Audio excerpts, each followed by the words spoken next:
Listener discretion is advised. All right. You are listening to Wine and Crime, the podcast where three friends chug wine, chat true crime, and unleash their worst Minnesotan accents. Oh, yeah. Oh, sure. I met It's somebody been from a week. Oh, wait, it's Tuesday. I met somebody from Detroit recently, and they were like, yeah, I thought I detected a Minnesotan accent. I could smell it on you from a mile away. Yeah. Midwest knows Midwest, okay? Midwest don't front, okay? No. Yeah. Oh, God. So I'm Kenyon. Oh, I'm Lucy. I'm Amanda. I've done that. Wow. Just slip right off your... Okay, sorry. If you're confused, it's because we are doing visual antics, which we know are so good on podcasts.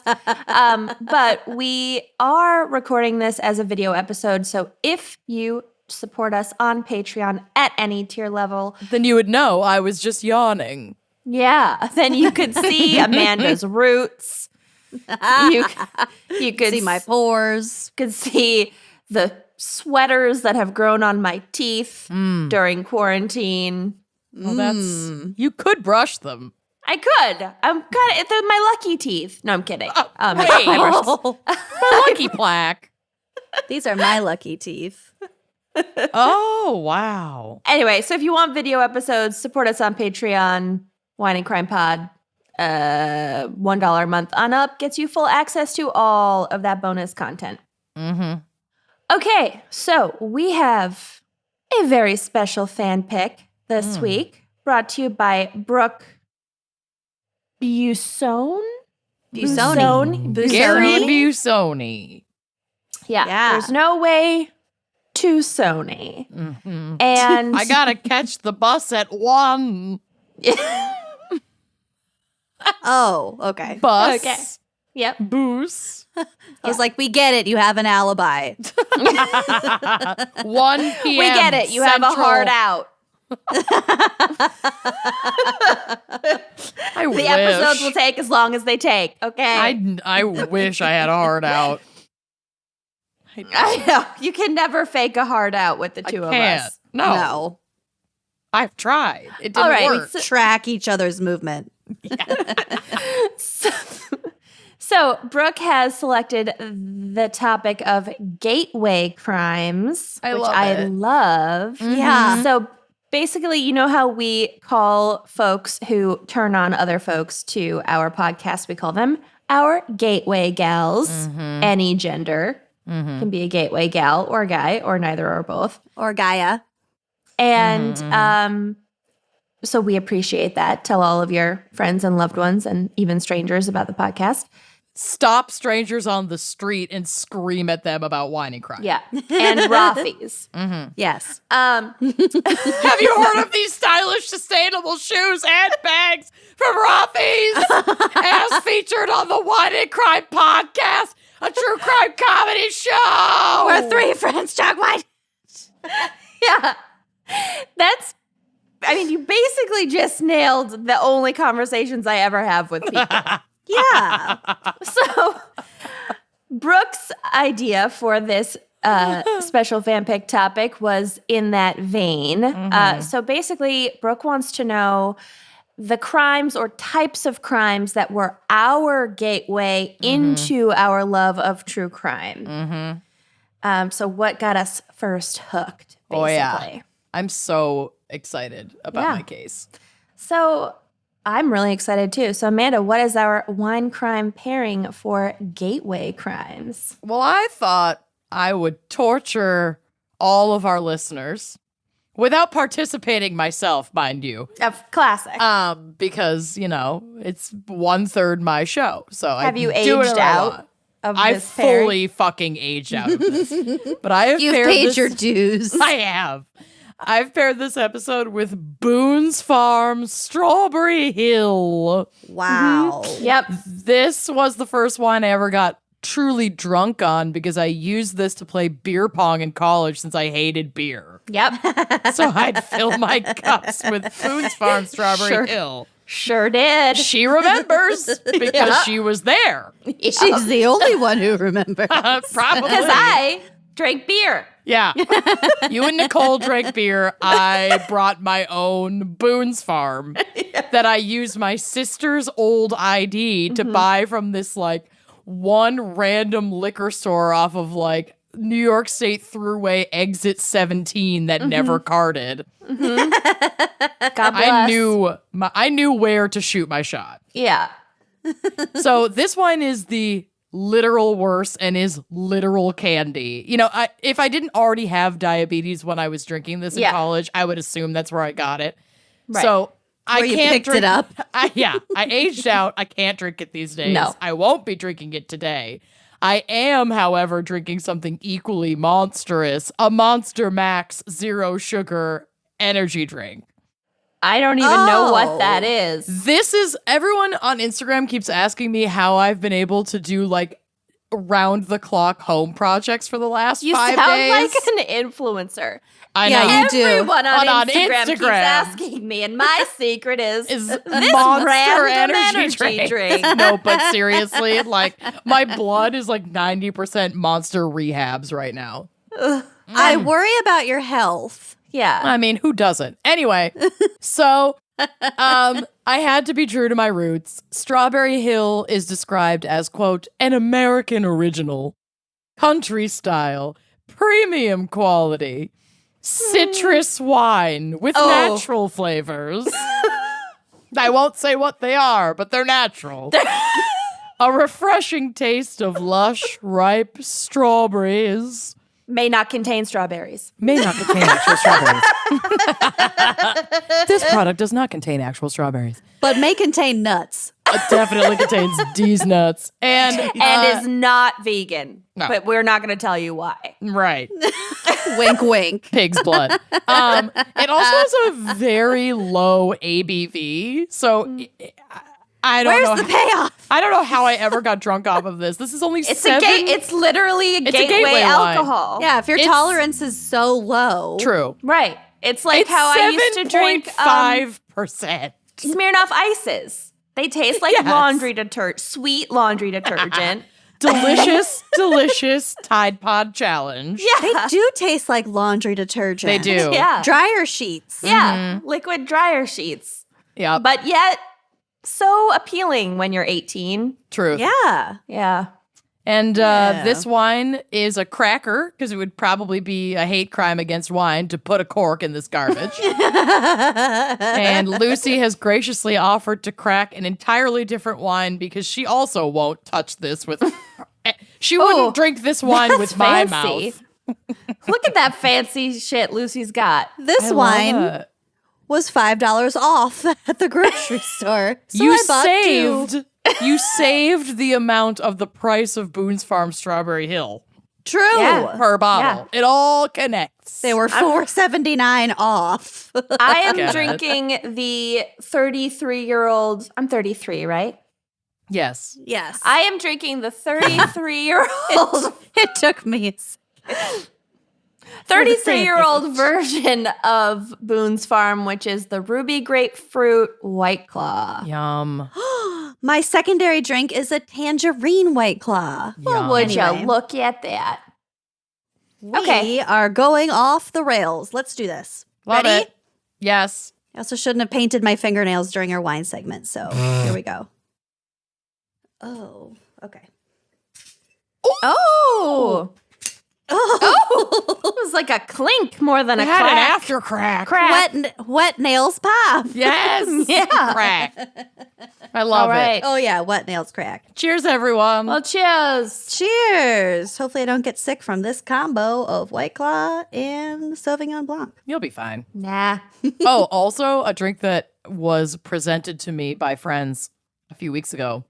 Miller High Life with a shot of Aperol is the like trailer park Aperol spritz, and it's so good. Weren't you super hungover the next day? Yes, the morning but you it told was us that. definitely worth it. Yeah. We're not reacting it. right now because Amanda has been shouting this from the rooftops It's really good. for weeks. You're missing out. Yeah.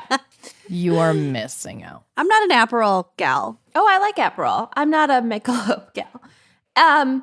Who is? So, Well, fortunately, it doesn't taste like either when you blend it. Oh. So one there's of your those workaround. combos. all right, let's move right along. Lucy, we're not doing background and psych this episode, are we? What was your gateway crime? So this is surprising to probably literally no one. Everyone.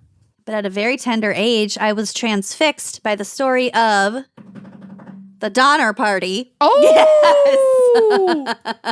It was from all that Oregon Trail. You Well, did love Oregon Trail. I loved Oregon Trail.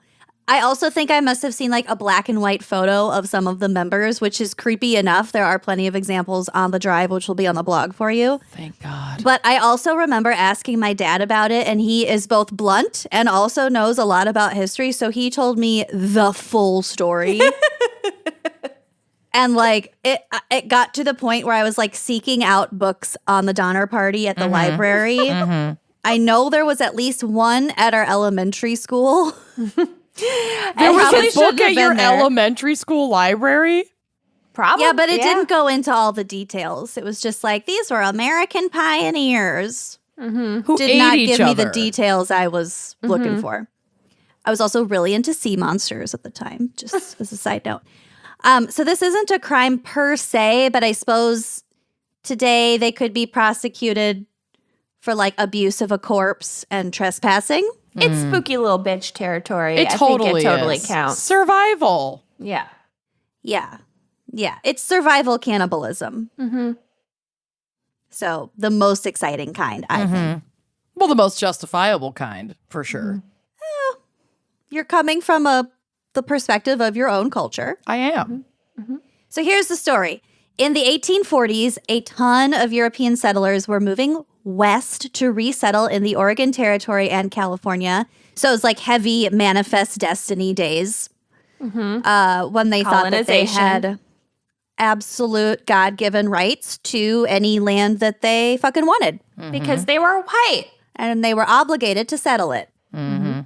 So at the time, the only routes to get there were either a very long sea voyage, which I would imagine, I don't know when the Panama Canal was completed. Way after this. It was so way would've- after this. It would have Would've been all all the way down and back up. the way around, yeah. Or an equally as daunting overland passage through the frontier, over the mountains, through some really harsh climates, not to mention potentially coming into contact with justifiably hostile Native communities. Yeah. Motivations. Oh, and also, like, I guess, I don't know where, like, the quote-unquote boundaries with Mexico were, but there were, like, also forces coming from that direction. I think the Mexican-American War was in the 1840s, was around this time. So back then, Mexico, before the war, Mexico owned a lot of California, all of Texas, like huge Down there. tracts of land. And then in the U.S., you know, the U.S. forces won the war, were super brutal, and like took a bunch of that land. We just took what we wanted. Yeah. Deal with it. Jesus. Okay. So motivations for the move ranged from religious freedom to economic opportunities. For those traveling in wagon trains, the Oregon Trail was the most standard route, starting in Independence, Missouri, and going through Nebraska, Wyoming, Idaho, and finally ending in the Willamette Valley in Oregon. Did I say that right? Yep. I think you did. You nailed it. Damn it, I nailed it. Willamette.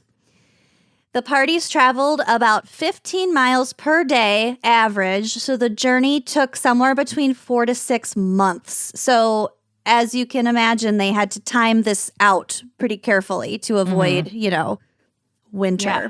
And like disaster could strike at any moment from any source. Oh, yeah. Any source. As Also- anyone who's ever played Oregon Trail would know. Right.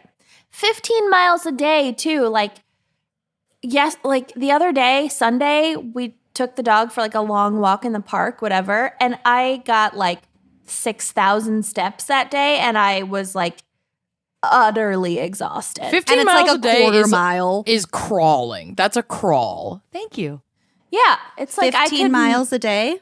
maybe do Yes. that one day if my life depended on it 3 days in a row. And then after that, I would have no more will to live.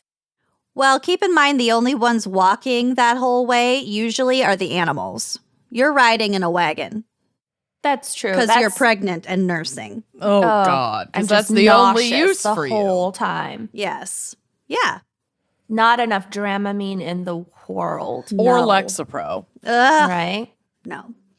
So around 1846, a man named Lansford Hastings published The Emigrant's Guide to Oregon and California. Oh, Ray almost lit himself on fire. I gotta move this Again. candle. Every week. It happens all the time. He's so hairy. The fact that cat has not exploded into a fireball is a literal miracle. He has lit on fire before, but his fur is so thick that he doesn't know it. Oh, that's a good combination. Yeah. So I need to keep an eye on him. Your house is going to burn down. He's just running through the house on fire and does not have any clue. You basically have a very mobile feather Torch. flammable feather duster. But he's so cute. Oh, he is so Okay. cute. Okay. Okay. Okay. So The Emigrant's Guide to Oregon and California, in which he proposed a shortcut to get to California, and it kind of went south of the Oregon Trail through the Great Salt Lake Desert and the Great Basin. What could go wrong? I don't want to go down any trail that's through a desert. I don't care I if don't it's a want to go shortcut. or a great basin. Yeah. No thanks. The great, none of these words sound hospitable. A No. Great Salt Lake Lake. Desert Basin. Yeah. It's like ad libs for where I don't want to Wanna trek go? through. Yeah. Where to not go on vacation. How about the shortcut known as the Lazy River? I love that Ooh. shortcut. With a pina colada. Yeah. Yes, honey. I could do 15 miles a day I could. floating in a tube Yes. on a lazy river with Not alcohol. moving my own body, but drifting gently. Yeah. Maybe like, paddling now and then. Yeah. So If he you called, can call this paddling, then sure. yeah, that's what I meant. Okay. good. Pawing at the water. Yeah. He called his shortcut the Hastings Cutoff. No. I know. However, he himself had only traveled this way one time Of course. But And- he has the confidence of a mediocre white of man. a mediocre so white man. Oh yeah, the I confidence. know where I'm going. I don't need to stop and ask for directions. The confidence of so many of these men is the reason this happened. Leads Yeah. to death and ruin. Yeah. Okay, so he was only the second documented white man settler to take this path, and also neither of those two men had wagons with them. They were just on a horse. Of course, these facts weren't really elaborated upon in his book, and here's a quote from Wikipedia. Arguably, the most difficult part of the journey to California was the last 100 miles across the Sierra Nevadas. The mountain range has 500 distinct peaks over 12,000 feet high, which, because of their height and proximity to the Pacific Ocean, receive more snow than most other ranges in North America. Oh, wow. Great. The eastern side of the range is also notoriously steep. So after leaving Missouri to cross the vast wilderness to Oregon or California, timing was crucial in order to ensure that wagon trains would not be bogged down by mud created by spring rains, nor by massive snowdrifts in the mountains from September onward. Traveling God. during the right time of year was also critical to ensuring that horses and oxen had enough spring grass to eat.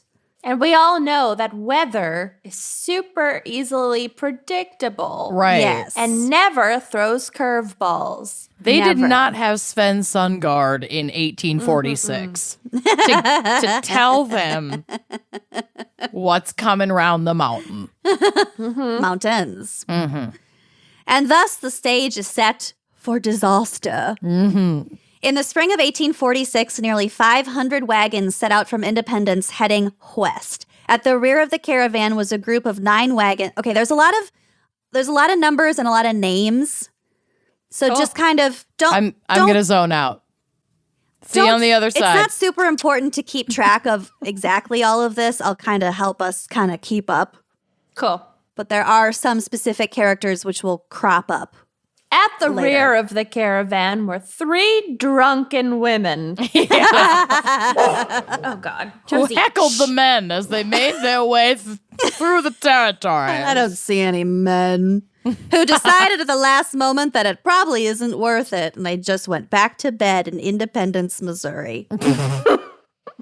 Okay, at the rear of the caravan was a group of 9 wagons containing 32 members of 2 families, the Reed family and the Donner family, and several of their employees, so like teamsters and drivers and cooks and whatever. They had like staff. Social media assistant. Yes. Derek, the intern. Their PR rep. There were George Donner, age 60, and his wife Tamsin, age 44. I kind of love the name Tamsin. Yeah. Sounds like tampon. Tamsin. There's no Tamsin. P. Tamsin. I still hear I it. kind of like it. You'll like her by the end of this story, I promise. Plus their 5 children, George's brother Jacob and his family, including 7 children. Then we have James Reed, age 45, his wife Margaret, age 32, their 4 children, her 70-year-old mother, No. who died of consumption 2 weeks into the trip. I mean, and that'd I'm be 0% me. shocked. That'd be me at 33 years old. I'd die of consumption 2 minutes into the journey. I would be so over it. I would, at the beginning of the journey, I'd just lay myself under one of the wagon wheels and just be like, just roll over me. I'm not Just doing make it this. quick. And they'd be like, you could just stay behind and not end your life. And I'd be like, no. This is the best fit. Either way. This feels right. You're 70 years old, dying of tuberculosis in 1846. In a wagon. You just 70 is super old for 1846. That's Super super old old. now. Well, no, it's not. It's basically how old my mother is. But still. well, I have no idea how old I am, so it's hard to know. Kenyon clearly doesn't. Am I 33? I forget now. That's how old I am. It doesn't matter. Yeah. We're at the stretch where it just doesn't matter. Okay. To anyone except our ovaries. Okay. Yeah, fair enough. Several other families joined their little procession along the way, including 37-year-old Lavanna Murphy, so Miss Murphy, and her 12 children and their families. So even though she was only 37, she had like 6 grandkids. Cool. Ooh. A guy named Patrick Breen and his wife and their 7 children and various other tag-alongs. So the That's takeaway a here, town. lots of kids, lots of people and lots of fucking kids. That family is just an entire town. Well, this Tons is like of 4 or kids. 5 different families, but yeah, lots of kids. Tons No, I of mean kids like that. and an The old 12 lady. kids and all the that little subset of a family. Lavina, Miss Murphy's 12 children. Oh, Miss Murphy, I wish I could buy you a cocktail, but you are long dead. But Miss God, Murphy did you deserve it? is a tragic. She's tragic. She doesn't make it. She will get to it. Oh, We'll no. fucking get to it. To promote his new route, Hastings sent riders to deliver propaganda to traveling settlers to encourage them to use the Hastings cutoff and advise them to band together in large groups to fend off the Mexican authorities in Oh, for California. fuck's sake.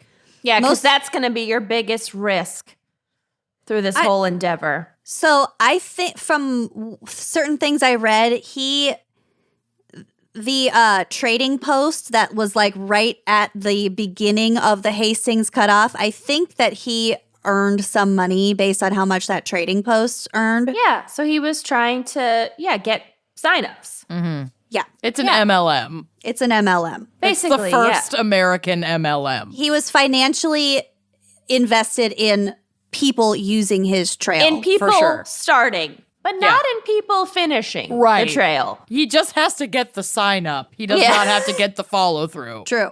Yep. It's all about the signups. Yeah. He's casting a wide net. Mm-hmm.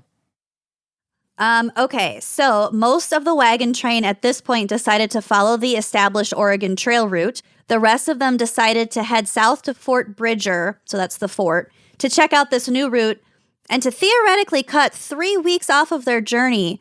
So the little bunch at the end of the caravan was like, let's give it a go. What could go wrong? No, it's not worth it. I mean, 3 weeks on the road sucks. I get it. But, like, don't be the guinea pig for somebody's pass through the Sierra Nevadas. I don't think they were aware that they would be the first wagon party to go Right. through this trail. It's just a dearth of information. Mm-hmm. Yeah. Yeah. It's a Hindsight- Fred dearth. Hindsight is 2020. Oh, yeah. So they needed a leader. So George Donner, keep in mind, 60 years old, a businessman with no camping experience, was elected. Makes sense. Yeah. No. Journalist Edwin Bryant. Oh, I should also say that I read that George Donner was both a businessman and a farmer in different articles. But it's Very 1846. possible. Who isn't a Exactly. farmer? Everyone Right. is a farmer. Yeah. Yeah. He, So he journalists. took his beets to the street corner and sold them, and that made him a businessman. Yeah. Oh, true. Journalist Edwin Bryant was about a week ahead of the Donner Party and saw that at least the first part of the trail of the cutoff would be far too treacherous for them. He sent them letters, but they never reached the party. So he How was do you like send a warning letter from a treacherous cutoff? Well, we used to invest in the U.S. Postal Service. I don't think we Express. had it there at the time. Yeah, we kind of did. This wasn't that long ago, 1846. Like they still had a postal system of some sort. Well, then, okay, did he like go check it out? He It went- wasn't good, came back toward like a town. Yeah. He's because I'm imagining him like strapping a note on the leg of a pigeon as he's dying in this pass. No, he wasn't No. like shooting a text from the cliff's edge. Right? So he would have gone down the first part of the trail, been like, "Oh fuck this! They need to stop. I need to go stop them." So he went back to, I'm assuming, Fort Bridger and attempted to send a letter to the Donner Party, Okay. which could have just been sent by a dude on a horse. You know, Right. just go take it to them. Yep. But didn't reach them in time. He sent them the letters, but they never reached the party. It is suspected that Jim Bridger's trading post at Fort Bridger intercepted the letters and never delivered them on purpose because, of course, they would get a lot more business if Right. people did use Hastings cutoff. Yep. Tamsin Donner, Capitalism has been fucking killing us since day one. yeah, it's greed. Tamsin Donner picked up on Hastings and Bridger's less than honest intentions, calling Hastings, quote, a selfish adventurer. And Tamsin herself was described as gloomy, sad, and dispirited at the prospect of turning off the main trail at this time. So the bitch knew. Yeah. She fucking knew. Nobody was listening to her. And she was like, God fucking damn it, I'm trapped in this time and this With gender a role. trillion children to care for. And the guys are just like, hey, we'll get there faster. Just No. take care of the kids. We'll handle the rest. Don't worry your pretty little bonnet about it. Exactly. Don't get your panties in a bunch, That Tamsin. mouth would is have- for sucking, not for talking. Oh, Jesus Christ. Ma'am. I would have absolutely murdered people at this time. We'll get to it. But turn off the main trail they did. On July 31st, 1846, at the urging of James Reed, keep that in mind, the Donner Party left Fort Bridger and set out on the cutoff. Within days, they realized that they may have made a mistake. A huge mistake. As they crossed the Wasatch Range area of the Rockies, so that's kind of, it's southern, it's located in Utah. And like the earlier quote, shit was super duper steep. And the wagon drivers had to lock the wheels of the wagons to keep them from rolling down inclines. Wow. There was no obvious path because, again, 2 people had taken this route before. And again, 2 people with the express intention of monetizing the path for future settlers' travel. So I'm not referring to earlier people who probably didn't have nearly as much issues doing this. They had to literally carve out a path for the wagons, moving rocks, boulders, brush, and fallen trees. So it sounds fast. They're and convenient. making this path. They're making the definitely path. saving time. Yeah. Their speed slowed to about 1.5 miles per day, which is still a lot. At this time, the party consisted of 87 people in 60 to 80 wagons. Dear Nope. God. Lots of people, lots of wagons, 1.5 miles a day. Just kill me. Nope. Oh. Nope. This And is I my think nightmare. that they only have a vague idea of how many wagons there are because wagons were breaking and they had to abandon them like all the time. Sure. Just like shift resources around and like how do you even decide like who's going to move the boulder this trillionth time? Right. It was all the able-bodied men and boys, Ugh. which there weren't that many of because, again, they were mostly young children and like a lot of women and some older people. Mm-hmm. Okay. After a few weeks, the party finally got over the first mountainous area, but crossing the Great Salt Lake Desert was even more of a fucking shit show. After crossing what they thought was the hard part for 2 days with no water, they climbed over a 1,000-foot mountain, thinking that they would be like, oh, the ocean, we made it. Oh no. Only to see an even more vast section of salty desert before them. I So at would this lay point- down and get out a little like fork, knife, plate, a little dinner set, and just start consuming my own self. Right there on the trail. Honey, it gets so much worse Old before Country we get to Buffet. that point. It gets so much worse. She's open. I just recently rewatched The Way Back. Have you guys seen that about the people that like No. escape from the gulag Oh, and like travel through Siberia and then through the Mongolian desert? The way like, back, steppe. that's like Ben Affleck football. There are 2 movies called The Way Back, Oh, and okay. what I just described is is definitely not not that. Ben Affleck. I was going to say, football. yes, I did watch that and I fell asleep immediately because it's boring as shit. No, this one is good, and you'd Also, actually like it. Goulash? My God. Okay. Whatever. It's like this. So basically, at one point, and if you have, it came out in like 2008. So if you haven't seen it, fuck you. Spoilers. But they like get through Siberia, which is like one of the harshest environments on the fucking earth, and they get to the border with Mongolia, and like that's when they're supposed to be like free of communism. And like, that's when Ben Affleck throws the long football pass. blows that, the whistle. that saves They the made it to game. nationals. And they all celebrate by eating goulash. It's a very moving piece. Whatever. Spoiler It's alert. Mongolia. And they're supposed to be free, right? And all of a sudden, by the time they get there, Mongolia too has become communist. And then they have to trek through the Mongolian desert. Again, they have to turn around. No, like they got through whatever. It doesn't matter. People, if you know, you know. I don't know. Clearly. I do know that Ben Affleck should have won the Oscar for that. He was robbed. He was robbed. Okay. Okay. So it's too late for them to turn back at this point. They had no choice but to keep going. In the suffocating heat of the day, the moisture underneath the salt crust rose up to create a gummy mass in which wagon wheels would sink. Oh. A bunch of oxen, cattle, and horses were, quote, crazed with thirst and broke free and just bolted off into the desert. They just pieced out. Yeah. By the end, the 80-mile journey had taken 6 days, which doesn't seem like that long for 80 miles, but also 6 days with no new ration, no water. Right. Like, Oh, no. so at this point, no humans were dead yet, Oh, Lord. aside from the 70-year-old lady and then another 16-year-old kid who both died from consumption, but we're not counting those.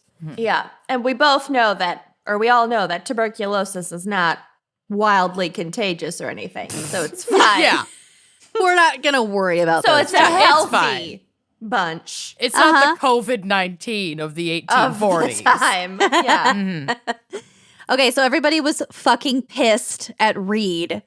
So Reed was the one who was like, hey, let's try this new trail, everyone. It'll be great. Reed, on the other hand, had lost more material possessions than the others. So, for example, 9 of his 10 oxen Had died or been like consumed. Or ran off for the thirst thing. And then I think 9 of them ran off. They were crazy. And with likely thirst. died in the desert. For sure. At this point, they're definitely dead. Well, They by gone. 2020, they're certainly dead. So Yeah. let's just write Oh, them for off. sure. R.I.P. And demanded a list of inventory from all of the other families. So he was bitter. He's on a power trip and he's like, no, I lost all this shit. I need What a you list got? from all of you. Yeah, what do you have? Let's make sure everything's being distributed evenly. What now a fucking that asshole. Now that the shoe's on the other foot, I want some of your stuff. Exactly. I lured you into this death trap. So Reed is a Republican. Oh, yeah. On September 26th, the party rejoined the traditional trail. So they made it through Hastings shortcut, but this quote-unquote shortcut had delayed them by a month. Holy and as we've shit. discussed, the snow and the whatever, this is a big problem. Yeah. So instead of saving 3 weeks, they're behind. They're negative 4 weeks. Right. But I'm sure they'll be able to make it up. In no time. In human with meat. almost with like a third of their animals. Yeah, it'll be great. Lighter this load. This is when shit gets real. After several more oxen and horses were stolen and or killed by a group of Paiute Native Americans, the party split up to make better time. Why they thought this would help them make better time, I don't really understand, but whatever. Reed and his family was in the group farther behind, including a man named John Snyder. And John Snyder, for whatever reason, became upset with one of Reed's employees, a man named Milt Elliott. A kerfuffle ensued and ended with Reed stabbing Snyder in the neck, killing him. Jesus. Oh. Yeah, because Snyder kind of like went crazy and he was beating Milt Elliott with his whip, and then Reed got involved. He started hitting Reed, and then Reed's wife got involved, and then he hit Reed's wife. So Reed was like, "No, you fucking don't," and just got him right Got under him the in collarbone, shanked him in the neck. killed him. Since this was a lawless country, the group decided to banish Reed for the murder and just sent him off alone with a rifle and some food, which he wasn't supposed to have. His daughter ran ahead and snuck him a rifle and some food. They thought they were banishing him to just like go die by himself in the woods. Damn. But actually later, I don't think I come back to this, but he made it to California. Oh, shit. Alone? Yes. So he survived the whole thing. He probably He missed out on the it might have saved his whole life. meat of the story. Exactly. I mean, he definitely would have been eaten first for being Yeah. like, it's your fault we're fucking out here in the first place. Yeah. So his wife and kids elected to stay with the party that was booting him out. They did not have a choice. The party was like, he's leaving by himself. Right. Fuck that guy, bye. Wow. Okay. Yeah. Okay, so things were tense, clearly, and the party had begun to splinter off into smaller factions who were just kind of looking out for themselves. Grass and water were scarce, so the animals were too weak to pull people, so everyone had to walk, including a 70-year-old man who they ended up just abandoning. Yep. That'd be me. He was walking, and at some point he sat down because his feet were like cracking open. Literally just bloodied, I'm sure. Stumps. So, and then, you know, his family was like, we can't leave him here. And everyone else was like, yes, we fucking can. Watch us. He's Can 70. and just did. He's So they way just back there. You They weren't just paying left attention. him. He was like sitting on a log by a river and he just died there. You know what? Better than the alternative. True. I mean, in retrospect, yes. I would completely be, just leave me here on this log. I'm Yup. fine. I've had enough. Mm-hmm. Yeah, I think so too. I choose the log. Yeah. Leave me with my log. So more of their cattle were stolen or killed. Basically, there are Native Americans who are kind of like stalking them and like taking Raiding. their stuff. Yeah. Every now and then they take their cattle and their horses and whatever. Yeah. Just the way it was. Free pickings. So their rations are depleted. By the time they reached the lush Truckee River, so it's kind of like the last lowland. There's a river with fresh water. There's grass for their animals, but they were like, we can't stay here. We have to keep going. Why? Well, they had no time to rest because they wanted to beat the snow before they made it over. They have just one final push over the Sierra Nevadas. It's like, it's less than 100 miles. It's probably less than 70 miles. They're almost there. They're close. They're really close. Were they promised free land in California? Is that why? Like, why? Probably. It's all free land. It was like just a huge, massive territory with with nothing. Mm-hmm. Right. But still at this point, Plenty of people that were pushed Right. out of there, but In their Yes. eyes. Right. No In their other eyes. white settlers Right. claiming no one that land. had claimed it. Yes. But still at this point, they felt like they must have survived the worst of it. Quote, to the bedraggled, half-starved members of the Donner Party, it must have seemed that the worst of their problems had passed. They had already endured more than many emigrants ever did. yeah, And so they you're were like, how forgetting could the it be worse? fatal- We're so close. Let's just finish it out. You're forgetting the fatal axiom. It can always get worse. Yeah. Oh, yeah, always.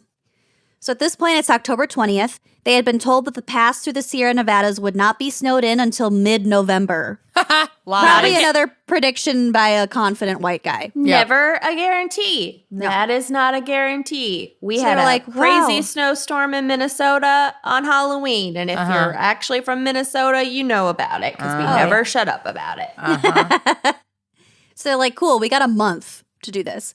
So it was time to make the decision whether they would go or Right. if they wanted to play it safe and just stay here until spring. Just Whatever. 7 brides for 7 brothers. Yep. Yeah. One of the members was accidentally shot in the face during these couple days where they were like recouping. By Dick So- Cheney. No, one of them was like loading a gun and he dropped it and it went off and shot someone. A likely story. So that seemed to be the tipping point. Everyone was fucking over it. They Oh, just wanted that- to fucking get there. That was the tipping point. According to them, yes, it was. Not they were leaving just like, a man on a log and just walking away. whatever. This is what they can't. say is the tipping point. I cannot with this story. It was 1846. Shit was brutal all the Nightmare time. at every turn. Yeah. Just imagine little 3rd grade Lucy, head reaching up to the counter at the library, being like, do you have any other books About the Donner Party. more realistic books about the Donner Party? About their diet. I heard something about this old man and a log, but then we never hear from him again. Where's that? Do you have Lolita? Because Yikes. definitely accidentally read that in 6th grade. I didn't get it. Okay.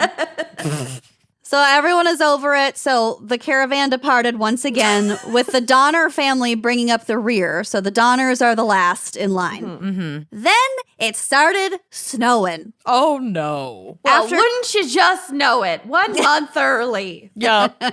On the dot. After climbing up, quote, a massive, nearly vertical slope up 1,000 feet to Truckee Lake, which is now known as Donner Lake, if you see where this is going. 3 miles from the summit, the families, the Breens, the Keysburgs, the Reeds, the Murphys, the Graves, and the Eddies, so those are all the families in the front half. They found the trail unpassable due to 5 to 10 foot snowdrifts. So they decided to make camp at the lake with the Donners about 5 miles behind them and like lower, below them. They built cabins and lean-tos for shelter. Quote, of the 60 at Truckee Lake, 19 of them were men over the age of 18, 12 of them were women, and 29 of them were children, 6 of whom were toddlers or younger. Whoa. Farther down the trail, closer to Alder Creek, the Donner families hastily constructed tents to house 21 people, including Mrs. Wolfinger, her child, and the Donner's drivers. So 6 men, 3 women, and 12 children in all. You're not like those ratios. Nope. It's a terrible ratios. It began to snow again on the evening of November 4th, the beginning of a storm that lasted 8 days. Though they were only 50 miles from safety at this point, they were 100% stuck. They were absolutely stuck. Yeah. They were out of food. All of their oxen were dying. Here's another quote. The cabins were cramped and filthy, and it snowed so much that people were unable to go outdoors for days. Diets soon consisted of ox hide, strips of which were boiled to make a disagreeable glue-like jelly. Well, this reminds me of when the salt flats Sucked in my wagon. Remember that? Remember how hot and thirsty we were, and now we're freezing cold next to a lake. What I wouldn't give to be back in the desert at my log. And like that Say lake, goodbye to Grandpa. that lake wasn't even frozen, but like nobody knew how to fucking fish. Oh, good. Yeah. It was bad. It's just bad. Everything that could have gone wrong went wrong. And we're not even to the worst part. Okay. Oh, okay. Ox and horse bones were boiled repeatedly to make soup, and they became so brittle that they would crumble upon chewing. Nice little tic-tac, little man. God. Good. Sometimes they were softened by being charred and then eaten. Bit by bit, the Murphy children picked apart the oxhide rug that lay in front of their fireplace, roasted it in the fire, and ate it. Just eating your carpet. Well, eventually they ate their roofs, their oxhide roofs, leaving the cabins uninhabitable. So shit was dire. So hunger will get you. Yeah, honey. We'll get to it. I would have eaten people I was before gonna my say, roof. I'm not I think before so, my too. really nice oxhide rug. You Okay, need but a at this- lot more human skins to replace one ox hide. But at this point, none of the people at these camps were dead. They had left all their dead people behind earlier. So they Yeah, had but you no could take snacks. care of that. They weren't real planning quick. for this. They weren't planning for snacks. No snacks. In mid-December, Franklin Graves fashioned 14 pairs of snowshoes and organized a party of the camp's 15 strongest members to attempt to cross the pass and reach Bear Valley. I believe that was in California. And if you're wondering why 14 pairs of snowshoes for 15 people, it's because they made a 10-year-old just walk without snowshoes. Because he was light. So you didn't really need them. So he had shoes. He had shoes. He just He had didn't have feet. snowshoes. He had feet. He had feet. He's fine. Wow. Okay. But yeah, the camp's 15 strongest members included a 10-year-old boy. So there's that too. So this party of 15 is referred to as the Forlorn Hope. That's what researchers named them later. That's sad. And they set out on December 16th. The snowshoes were actually pretty successful, and the party made quite a bit of progress. But hunger, confusion, and snow blindness took their toll, and eventually talk of someone sacrificing themselves to feed the others came up, as it does. It would come up It's just a so rumor. quickly for us. I heard Oh. Kenyon said we could eat her, and she's so generous. I believe it. She said it. She You're was like, talking about it ad nauseum over her oxhide roof soup last night. You've got snow hallucinations, my friend. I would eat your ass so fast. I know. I would eat it out, honey. Hopefully, I'd cook it there would be first. some sort of system for determining. There's only 2 of us. You got 2 cheeks. You Why don't do need I both. get eaten first? I have the bigger butt, so if Yeah. you're going after Oh, someone's true. cheeks first. Amanda is diabetic, so She's also I'm the not one gonna that said she survive would anyway. she would lay down and die like 15 minutes Yeah. into Oh, the trip. we all know who would get eaten first in a survival situation. they really should have like salted the old man They and brought really him with should've. as like jerky. That Yeah. was really stupid. on their part. Retrospect is Yeah. Always Hindsight's salt your 2020. dead. Always salt your dead. But think about it. They had Snacks. several corpses. They had all the salt in the world. They had a literal flats of salt. Think of the snacks. Plan ahead. Salt your dead. Beef Plan jerky. ahead. Salt your dead. The new tagline by no. Jack Link's Snacks. Plan ahead. Salt your dead. Salt your New dead. merch. 2021 merch. Okay, so some suggested a duel. So others suggested a lottery. And then they kind of just Like decided to... Armageddon. Yeah, the short straw.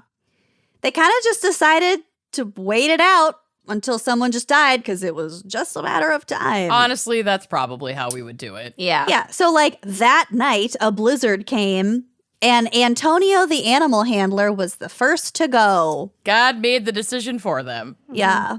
So he was also followed by the snowshoe maker himself, Franklin Graves, who I think was a little bit older. His last name is also Graves. True. A guy named Patrick Dolan went berserk, stripped off his clothes, and ran into the woods. He returned shortly afterwards, but died a few hours later. So they got 3 bodies. Like, A rapid Now they're- succession. Yeah. Yeah. now they're on a roll. Flush. Yeah, they're Start flush. salting. Start salting. Okay, so Patrick Dolan's was the first body to be consumed, though some members of the party refused to eat it. By morning, the group had stripped the muscles and organs from all 3 of the bodies and dried the meat so that they could take them with them. Snacks. Carefully keeping them organized so no one would unknowingly eat their own relative. Whoa! They're tagged and bagged, baby. That's honestly maybe creepier than just Do being not like, eat the Cool Ranch salted meat because that's Uncle Patrick. And I'm allergic. And I am allergic. That little tidbit, I was like, yeah, that's honestly worse. Like that's because then you really have to think about what you're eating. Whereas I appreciate What if the you effort. wanted to eat your husband? Hand over the Cool Ranch. The Cool Ranch hand. Lucy I know would be Bill would eaten be last because she delicious. would be the best at stripping the muscles and the Yep. organs from the bodies. Yes. On that note, I'm going to dig into that fetal pig later this week. I am so excited. So more died. Oh, and then at some point, I forget when, there were 2 native men. I think they were from the Paiute tribe. I think they were the same tribe, but they were like assigned to kind of accompany these people over the mountains. Okay. Their names were Salvador and Louis. I'm sure they're given names. So they were with the snowshoeing group. They saw what was going on. They heard the conversations about like, should we do a lottery to see who we eat first? So they Right. fucking pieced. Yeah. They were not about it. They were no idiots. They That were is no idiots. Yeah. So they left, and then the group found them later. They were almost dead, but they were basically dead. So the group found them, shot them, and then ate them as well. So they They saw turned to the writing murder. on the wall, but they couldn't. But Yeah. they didn't get far enough away fast Right. enough. Yeah. Oh, On January 12th, so January 12th, they left on December 16th. The group stumbled into a Miwok tribe, Miwok camp, and the group was so horrific looking that the camp's inhabitants initially fled. They thought they Yeah. were like fucking zombies or Bad something. spirits Oh. or some shit. Wendigo, baby. Wendigos. The group was given acorns, grass, and pine nuts to eat. William Eddy continued on with the help of a Miwok native to a ranch at the edge of the Sacramento Valley. He returned with help to rescue the other 6 survivors from the Forlorn Hope party 33 days after they left Truckee Lake. Wow. So 6 of the 15 had survived. 6 of the 15 that went off. 7 of the 15 survived. Okay. It's more than I was expecting. William Eddy, I believe there's a photo that will be on the blog. He was the one that actually got to Sacramento Valley and got help in the first place. Okay.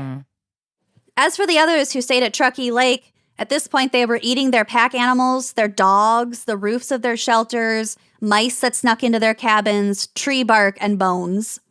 Right. So they weren't doing great, but they were still weren't doing eating better. people yet. Yeah. Yeah. They were doing better, yeah.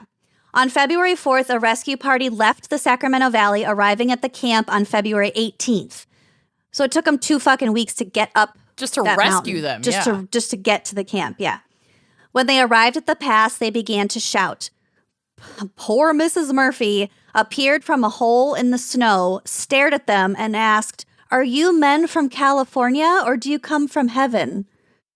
Oh, she's just completely lost it. She's on her way to completely losing it. Yep. We'll get back to Miss Murphy. Reports were that the smell was horrendous. 13 people at the camp had died, their bodies loosely buried in the snow. Some of the survivors were emotionally unstable. No It's a fucking miracle shit. any of them weren't. Yeah. I think the children bounced back pretty well. Like the kids were okay. So Wow. It was resilient. the adults that were not. Yeah. Yeah. So, 3 of the rescue party trekked to the Donners, who were 5 miles down, and brought back 4 gaunt children and 3 adults. Leanna Donner had particular difficulty walking up the steep incline from Alder Creek to Truckee Lake, later writing, quote, "Such pain and misery as I endured that day is beyond description." Mm-hmm. So George Donner, when they first got to the camp, or when they were like kind of on their way up, he cut his hand while trying to fix his wagon.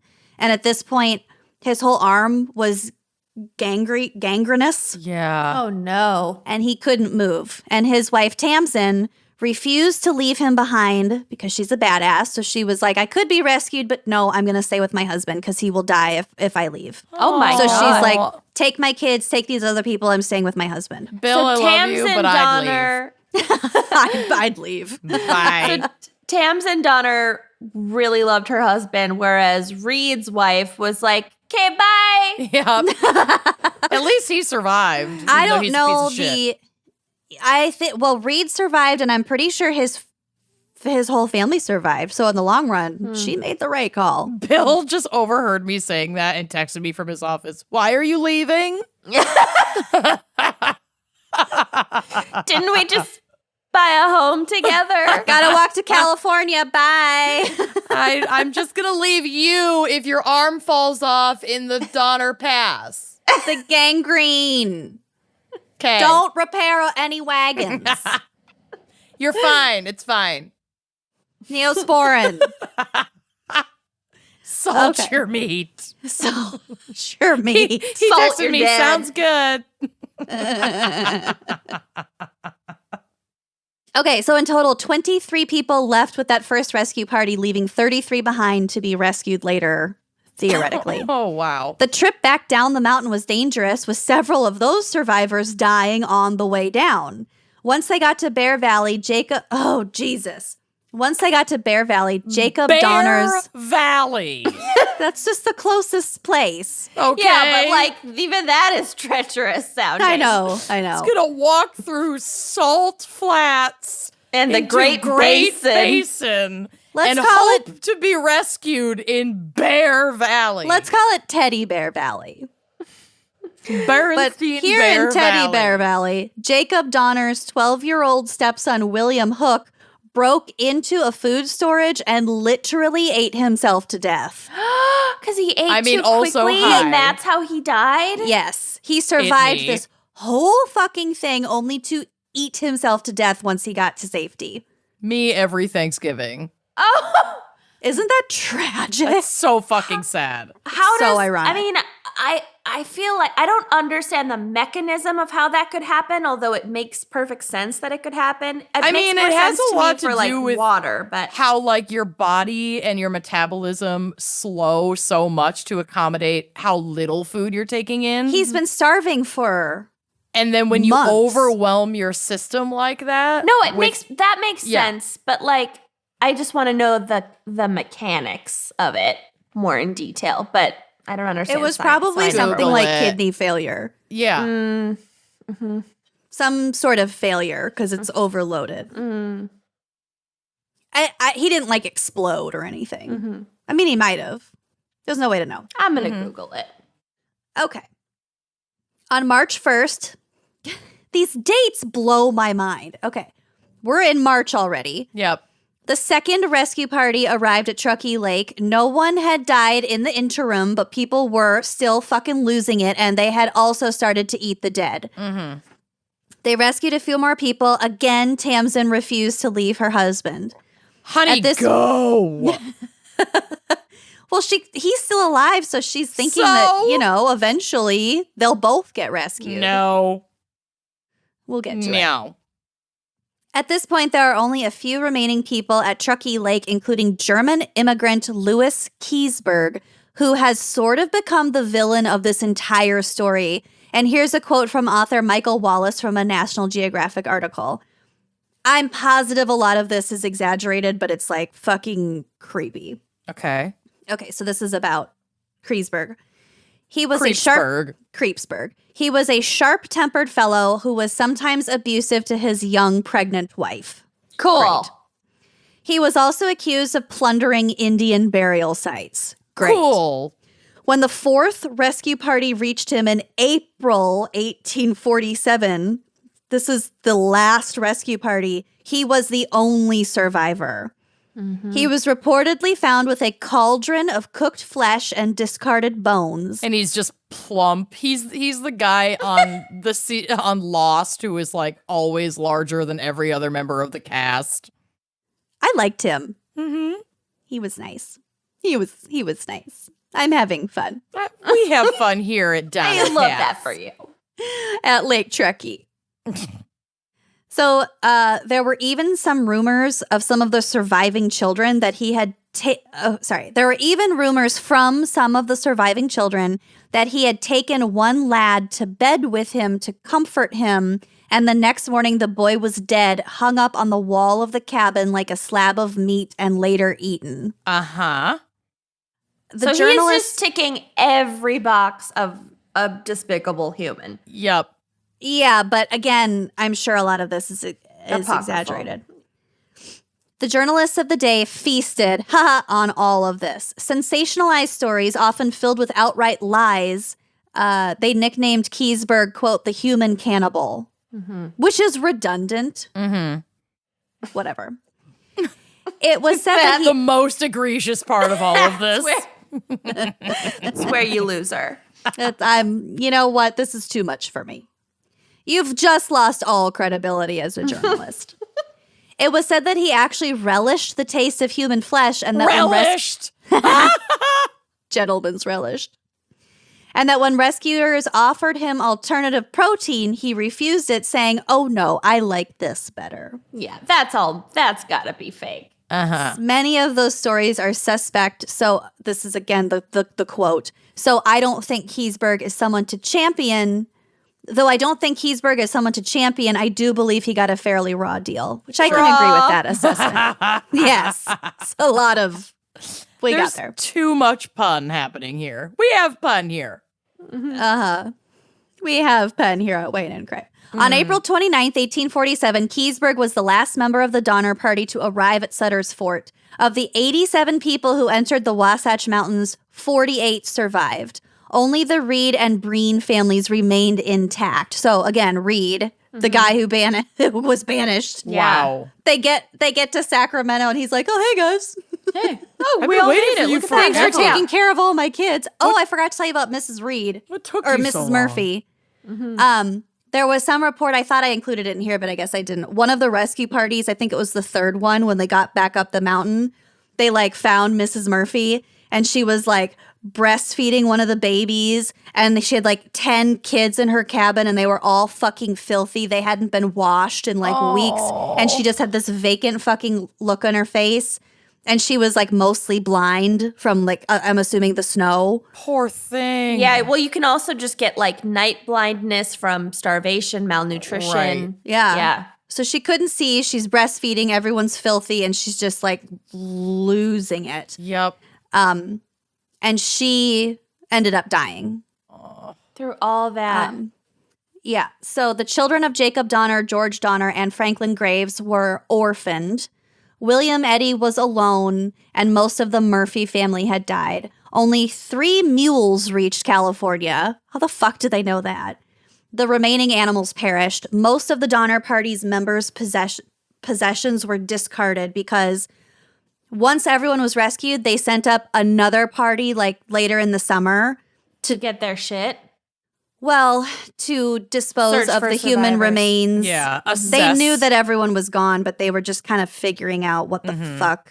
happened. Mm-hmm. So they burned everything. They just burned it. I will close us out with a quote from survivor Virginia Reed to her cousin Mary Keyes in May of 1847. So this was like a month after everyone was rescued. Just made it home. It was not the best trip, but Yeah.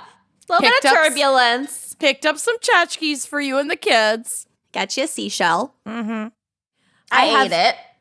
I boiled it and ate it.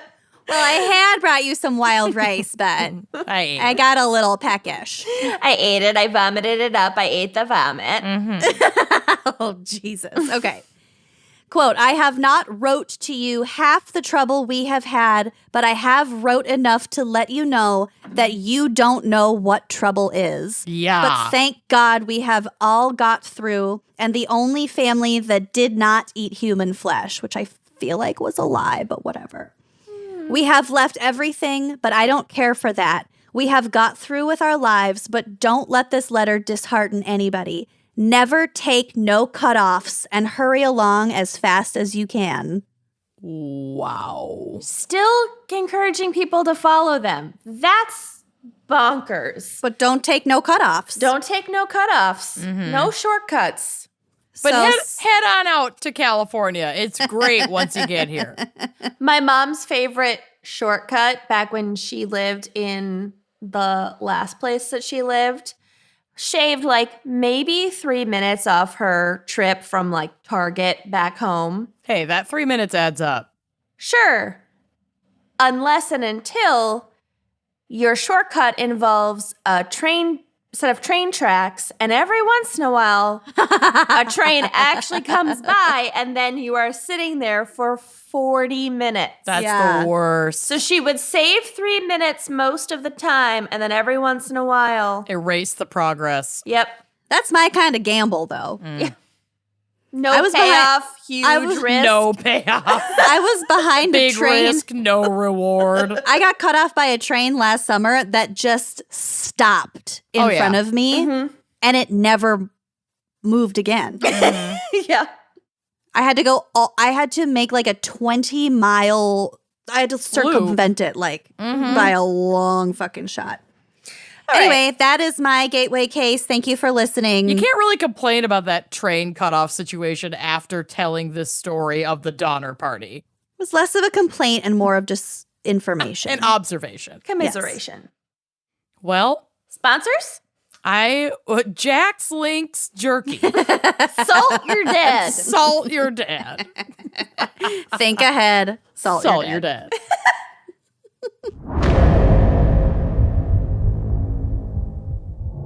I think we all know that Ted Bundy was probably my gateway into true crime For sure. story. But I've already ranted about Ted Bundy a lot on this podcast, including bonus content, I'm pretty sure. So I explored hitchhiking / abduction by serial killer close call stories as Because my really, gateway.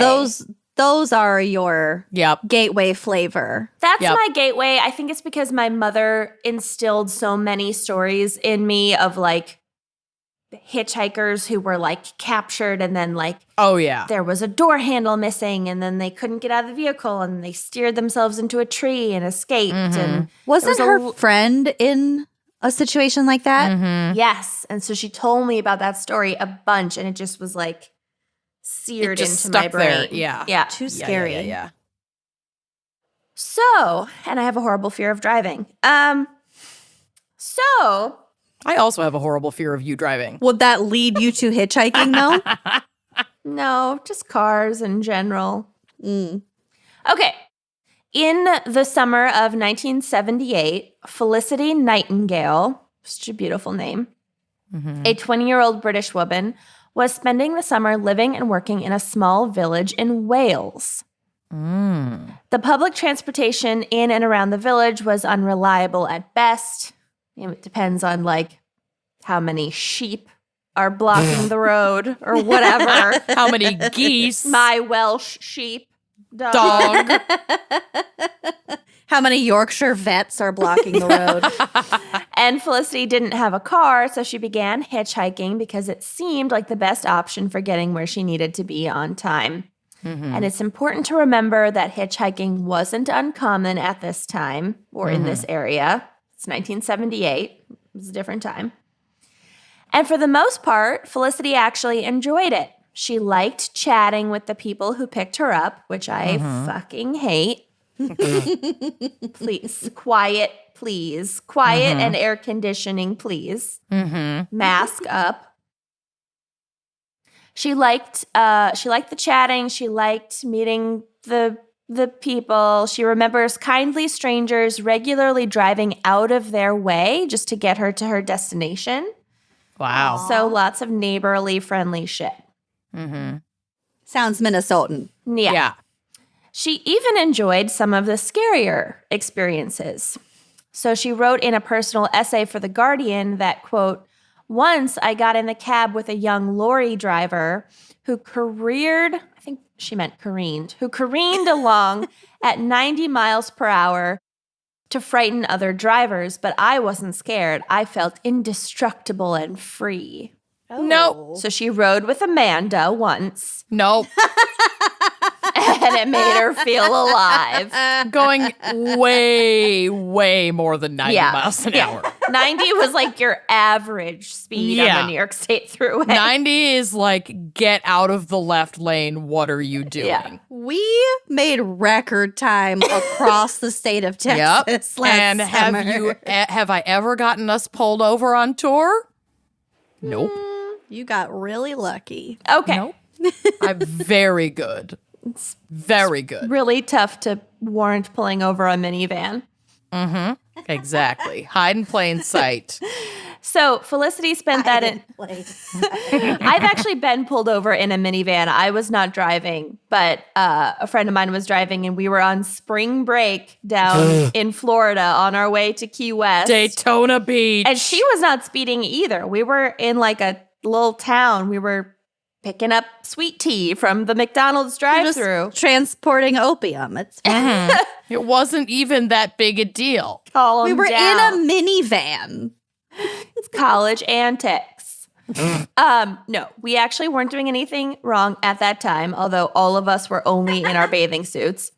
And the cop pulled us over and like hand on the gun, whatever, which is terrifying, of course. And he was like asking all these questions, and then he was clearly confused and kept like looking through the vehicle, and there are all these like little heads like looking back at him in our fucking bikinis, just like what is going on.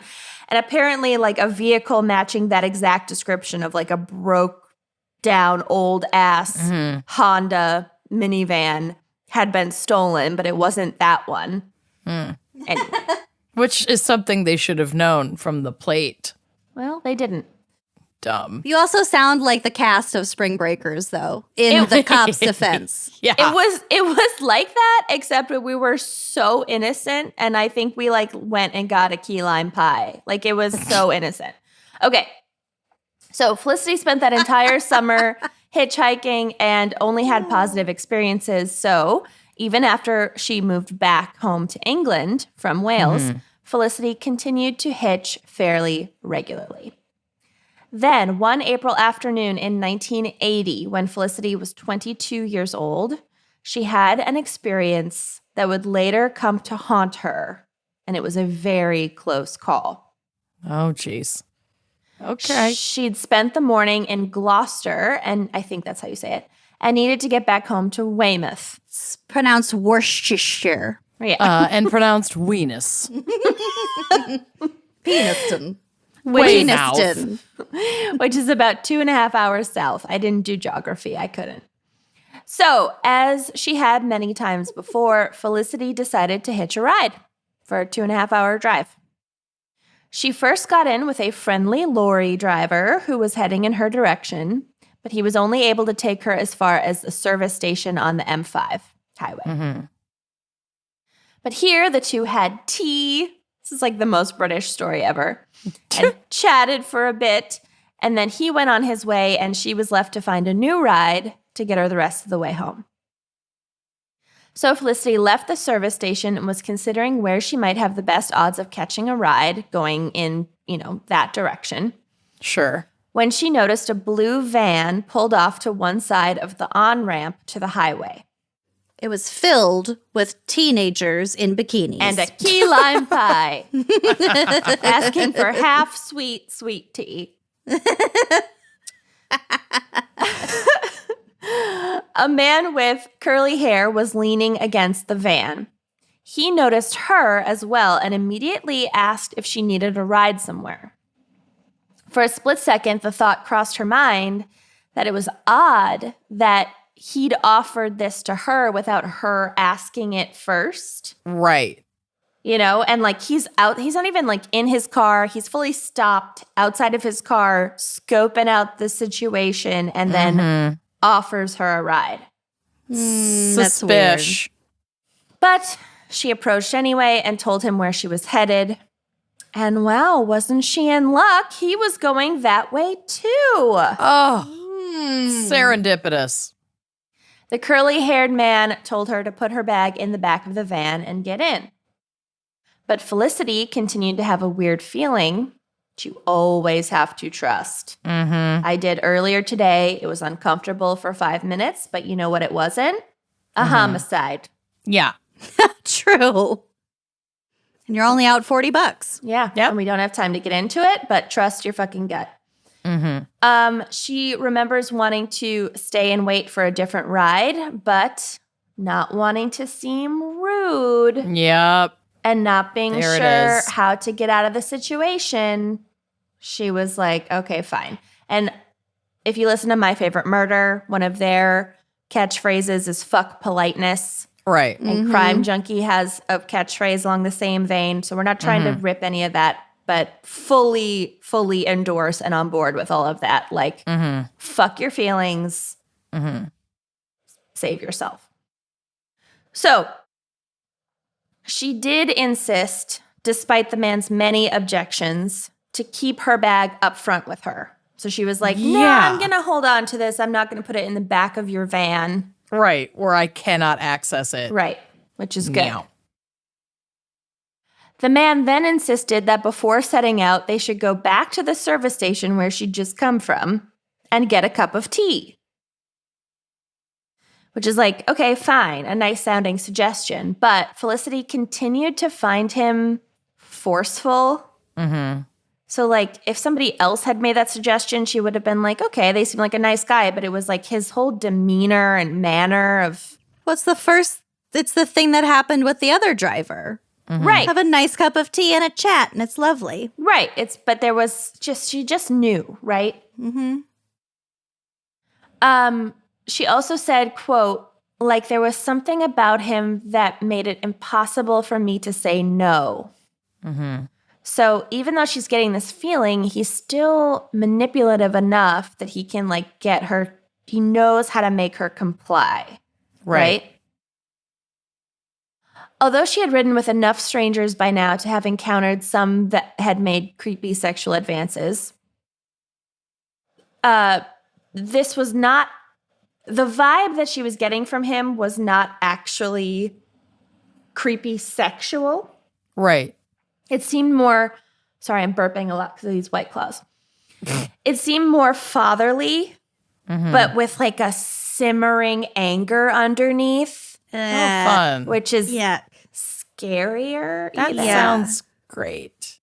So as they got tea, the man, ironically, lectured her about the dangers of hitchhiking.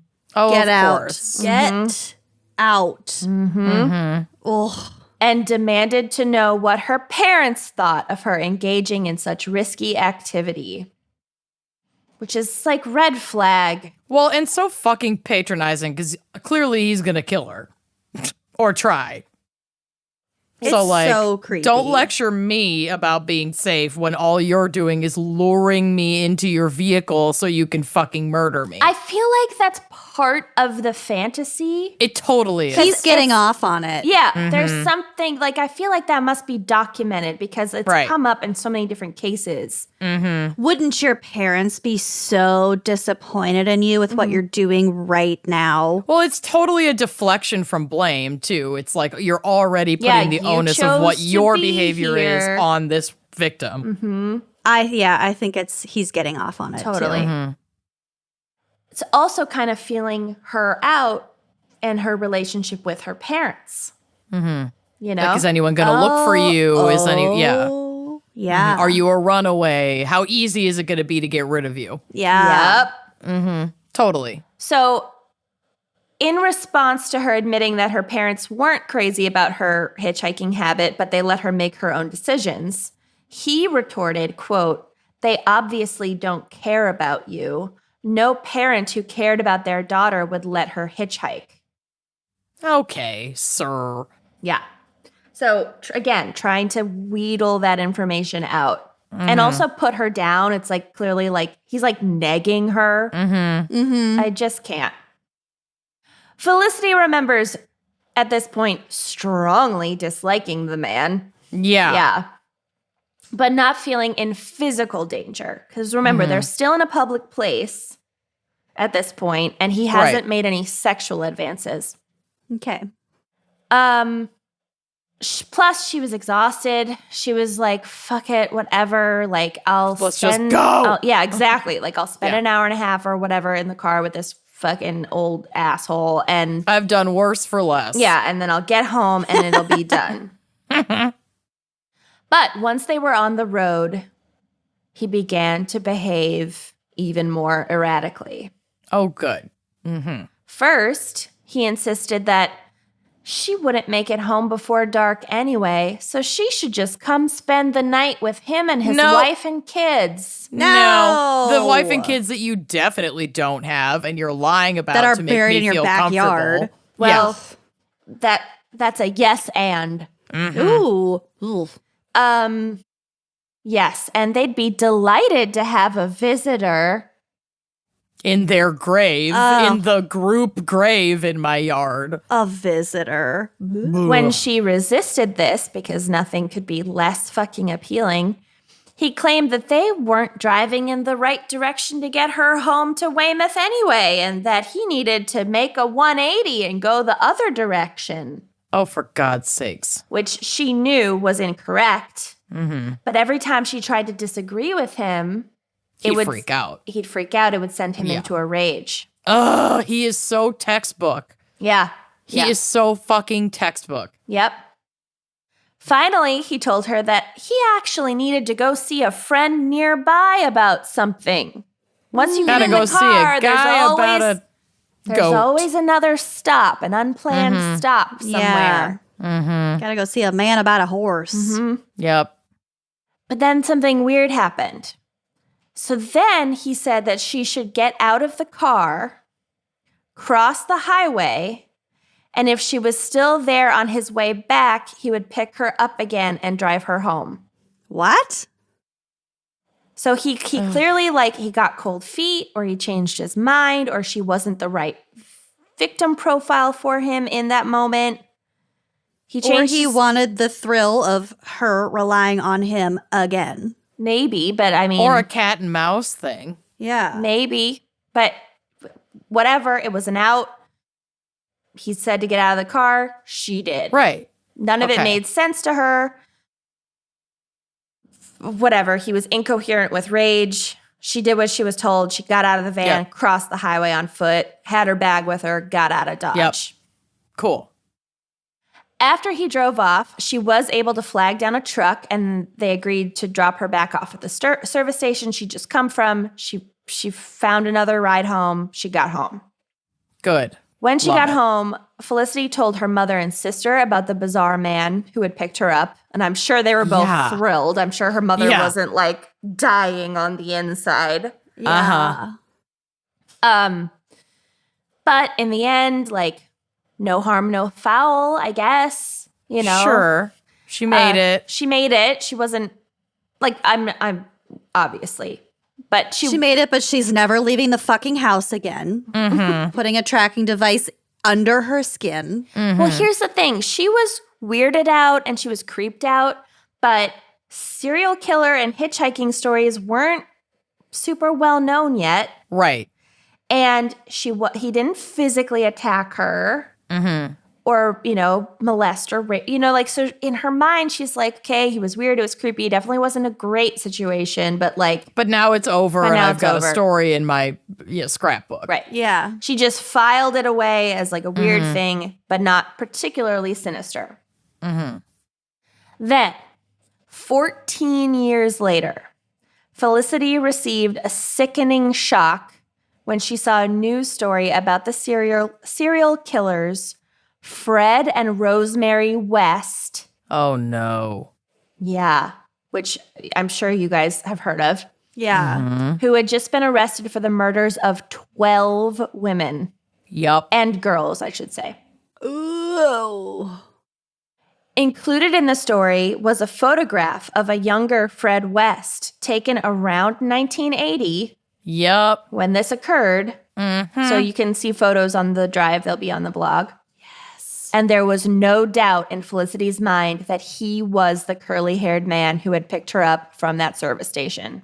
Wow. He's Terrifying. unique looking. Yeah, though.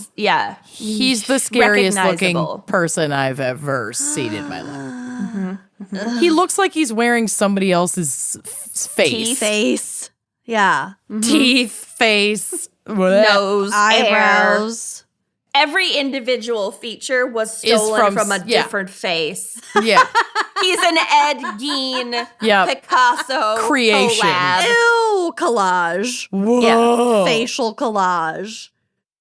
So as I'm sure you already roughly know, but we haven't covered them fully on the show, Fred and Rosemary West were psychopathic monsters whose long list of crimes we can't fully get into, but it includes the rape and murder of even some of their own children. So I don't know that much about these people, turns They're out. like the sickest people alive, They're- or whoever were alive. real bad. They're bad. super. It's like Girl in the Box, but times 10. Yes. Yeah, it's similar. Yuck. But most relevant to Felicity's close call with Fred West is the story of another one of his victims, Caroline Owens. So in the fall of 1972, 16-year-old Caroline Owens was hitchhiking from Tewkesbury, where she North spent of Peniston. some direction of Peniston. Ooh. So this is 8 years before Felicity's story. She'd spent the day in Tewkesbury with her boyfriend, snogging. and Full frontal snogging. and then she had to make her way back home to Cinderford. She did this fairly regularly without issue, but that particular day, she had the misfortune of being picked up by Fred and Rosemary West. But also, like, okay, a couple seems safer. We've talked about this in the hitchhiking episode. You know? Yes. So, okay, she's 16. She gets in. The couple struck up a conversation with young Caroline. And upon learning that she wasn't happy with her home life. Yep. They've got their in. So she's vulnerable, perhaps persuadable. Like you said, would anyone really go looking for her?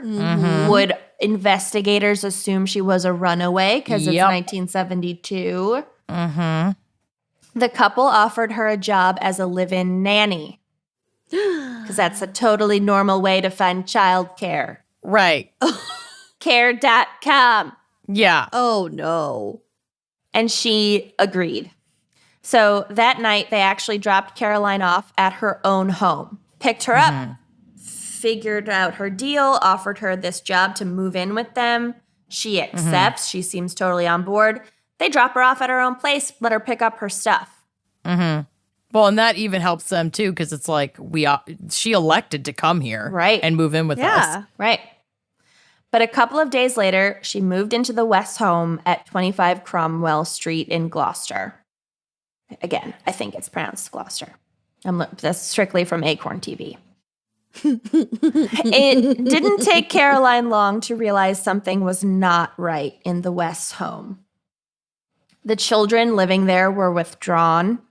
There was a steady stream of men coming in and out of the house to visit with Rosemary. And Fred made a disturbing comment once to Caroline about how he was a skilled abortionist should she ever need one. Oh, Just no. Helpful side note. like- So casual, like, oh, I Don't worry if actually you made get- this coffee table. I'm a skilled woodworker and abortionist. Abortionist. I first read it as contortionist. Right, which would So- have made more sense to me. Yeah. Ooh. Show me. Which would have been the only thing creepier than a Yeah. skilled abortionist. Sure, But also, maybe. I would find occasion to use your skills. So anyway, Sign me get you up. a man who can do both. Oh, no. No. Oh, no. No. I mean, both are No. critical to the American fabric, but Yeah. Yeah. Anyway, so get you a man. No. okay, so this No. this was the final straw for Caroline and for Amanda, This apparently. was the final straw for me. I bet Jake Gyllenhaal could do both. No. Cider No. House rules. Oh, right, You right, keep right, his right. precious name out of your Cider House contorts. That wasn't Jake Gyllenhaal. Wasn't that like Topher Grace or whatever his name is? Oh, not Jake the poor Gyllenhaal. man's Jake Gyllenhaal. Yes. It's The Spider-Man. poor man, Toby Maguire. Toby Maguire. Yeah. You're right. Okay. Okay. Who totally listens, I'm Poor- sure. The Poor man's Jake Gyllenhaal. Its truer words have never been uttered. I fucking love Jake Gyllenhaal, though. Okay. Clearly not enough to know when he's Jake Gyllenhaal or Topher Grace I love or him Toby so Maguire. much. Cider House rules. I love him so much that I implant his face over other actors' faces. You were a ever great get a- Spider-Man. If you I ever love get you a in chance, Hustlers. if you ever get a chance to meet Jake Gyllenhaal, please tell him you loved him in Cider House Rules. Please. You can. What was it like to work with Michael Caine? I can guarantee it. Okay. I'll greet him with "Good night, princes of Maine," or what was the phrase? "You kings of New England." Oh, Captain, my captain. He's like, I was in Zodiac. I'm not really sure what you're going for here. Nightcrawler. What's Prince happening? of Persia? That mistake I definitely partook in. My bad. Oh, you are my I gave somebody an HJ in a movie theater to that movie. Okay, so I gave someone an HJ to Aviator. Do you remember Aviator? You guys. okay. Please. 1 1/5 White Claw in. I know. I've drank this much. Okay. Amanda's shook. Amanda's sober and just terrified. Please. Okay. But the final straw for Caroline was when she realized that the West were beginning to make overt sexual advances towards her. So she fled the house, intending to never return. But knowing that Caroline regularly hitchhiked home from her boyfriend's house along that route, They knew where to find her. the West formulated a plan. On December 6th, 1972, Caroline was waiting by the side of the road for a ride, as she often did, when the West pulled up, and they apologized to her for their previous inappropriate conduct, and they offered her a ride home. So they're like, sorry, my bad, we shouldn't have done that. Like, forgive us, we'll be cool, we'll be chill. Job still stands. Offer still stands. Come take care of our forlorn children. Yeah, our sad, abused children. Yeah. Yikes. Believing them to be sincere, Caroline accepted, and Rosemary joined her in the back seat so she could chat while Fred drove. So she could trap while Fred drove. But once they were on the road, Rosemary began, and the articles all said fondling, but like, again, Caroline is 16, Rosemary's a grown-ass woman and a horrible monster, so she was molesting her. Okay. Caroline, and then when she protested, Fred turned around, like while driving, and punched her until she was unconscious. Oh, Jesus. my Lord. So Caroline then endured just a horrific ordeal of rape and torture at the hands of Fred and Rosemary West that night, and just cannot get into it, but like she thought she was going to die. It was really bad.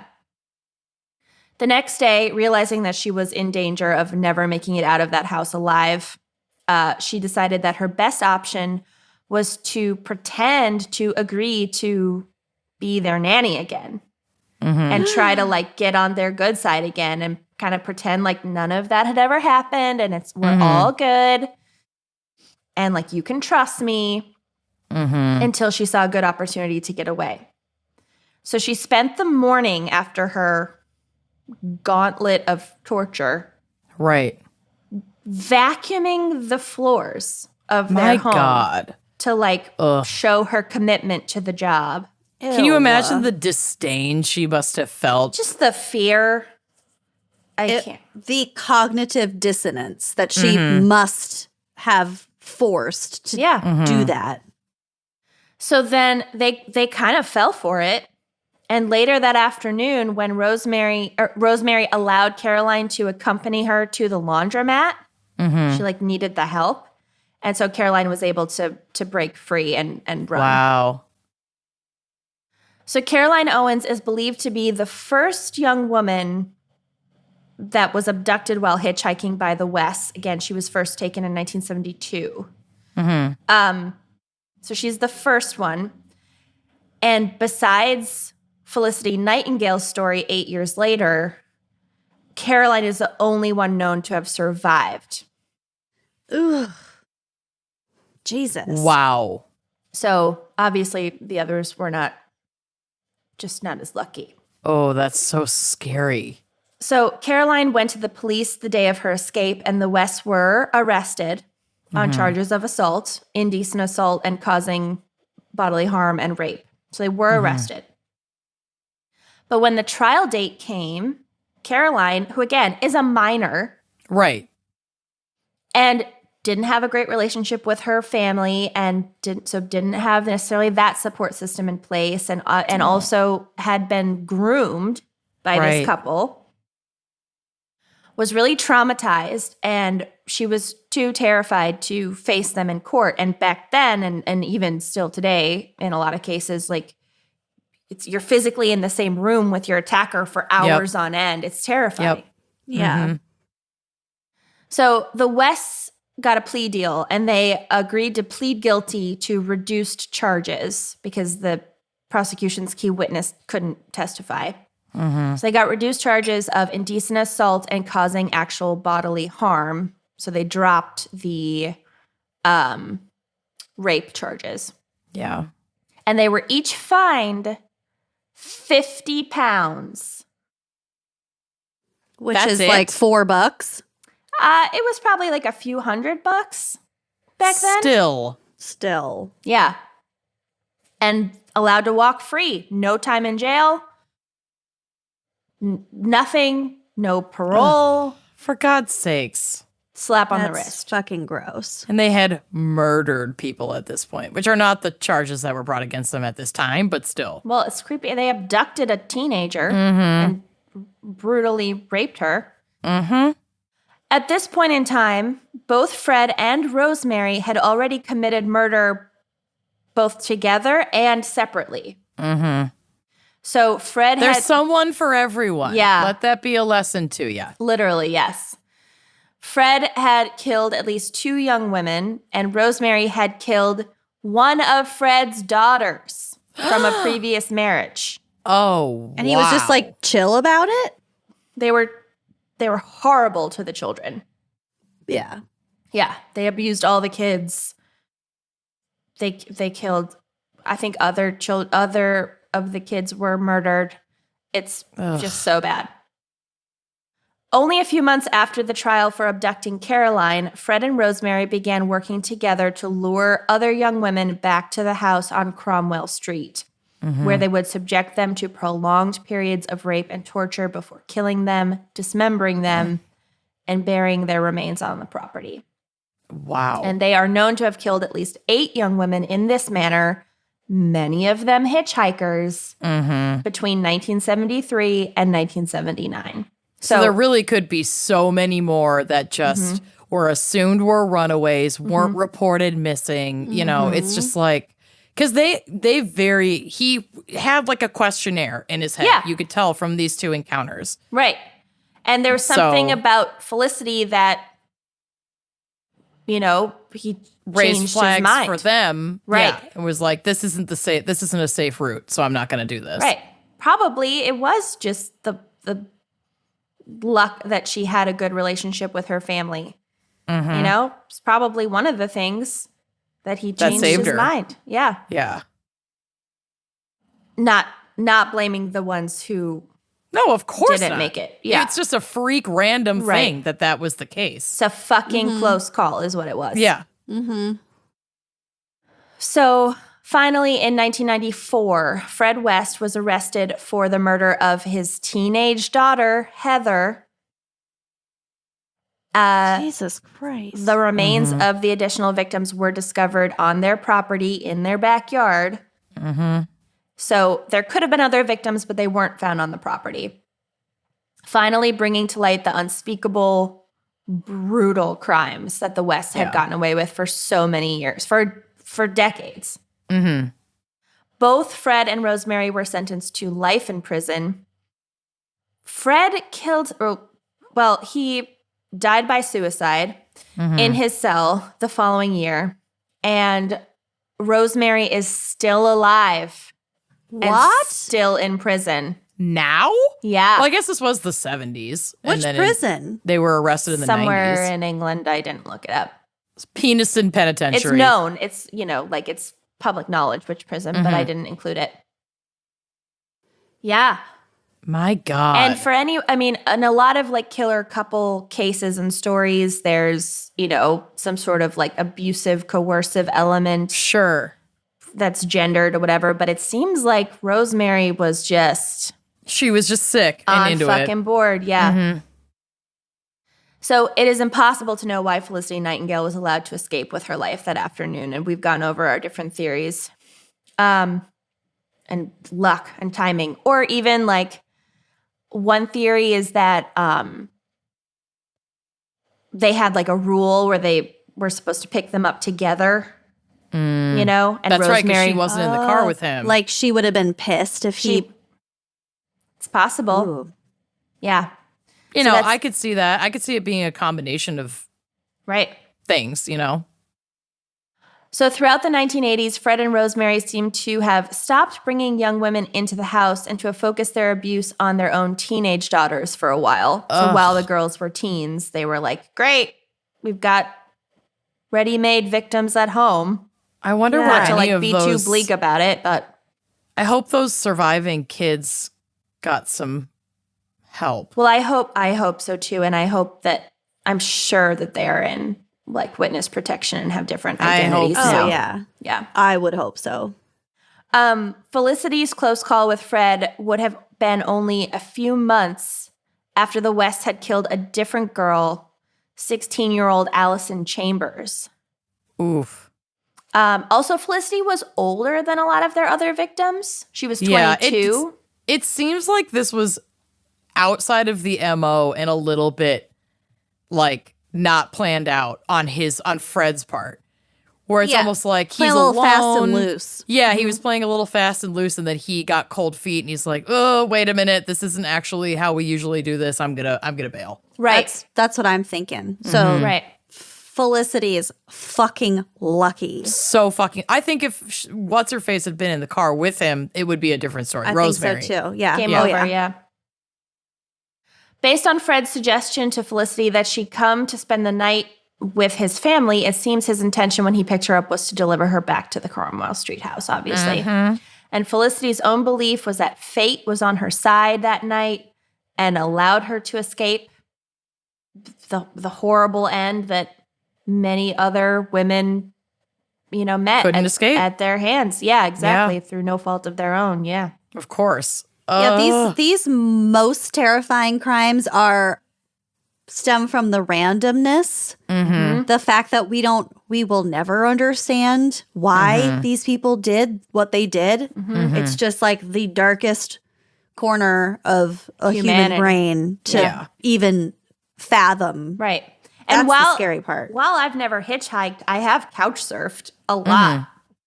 I would never fucking do it now. But when I was 21, 22, Felicity Nightingale's age at the time, I was fucking couch surfing For sure. on a different continent. And like in Felicity's own words, she felt indestructible. Right. And free. 'Cause that's your early 20s in a nutshell. right. Yep. Anyway, so that's my case. And again, there's so much more about this case, but I went at it from the angle of the close call, which is what was my gateway type story. Oh, yeah. Nice work. Well you. done. So spooky. Ugh. Thanks. I hate it. Yep. And also, I loved it. And Uber needs to be a sponsor. Yep. Well, Or not Lyft. Uber, but Whichever's the bad one. I don't think Uber's The going not to bad sponsor us since I completely trashed them during a Yeah. previous episode. But They made a whole episode just an Uber hit piece, so I think that ship has sailed. I sure did during startup I mean, crimes. they're both kind of exploitative.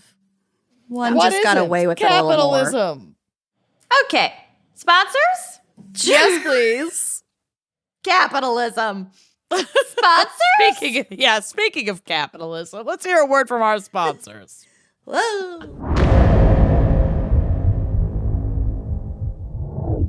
All right, so I have absolutely covered several of my gateway stories, which kind of like run the gamut. Like I love the stories about like Ed Kemper, but then I also love my JonBenet Ramsey's conspiracy theories, H.H. Holmes. They really do run the Willamette. They really do run the the heavy Willamette, the hitters. whole valley. But there's one that always sticks with me that I've been fascinated with since childhood. And the story was made into one of the greatest films of all time, starring Jennifer Lopez. Yes. Out of sight. So that is right. Hustlers. I'm going to talk about the legend, the icon, the queen, Selena Quintanilla. Oh, Selena. Selenas! So for folks who are egregiously uninformed, Yeah. Selena Quintanilla-Perez was a musical sensation and true Latinx icon. She was born April 16th, 1971 in Lake Jackson, Texas. And she was the youngest of three kiddos, and her parents noticed her musical talent blooming at about 6 years old. So just a little tot, just a little The tater same tot. age that when I was singing the 12 Days of Christmas to my grandmother, she asked me how many days are left. As Kenyon was getting booed off stage by her own grandmother, And meanwhile, Selena was instructed already building a career. not to play the oboe at the class recital. Yet My another musical broken talent reed. was nowhere in sight. How Flourishing. many days are left? And my grandmother was like so lovely, The and nicest wonderful. human. Yeah, Yep. But that blunt. was- She could not that take was it. her last straw. Couldn't. She was honest. That was her asking to be left by the log.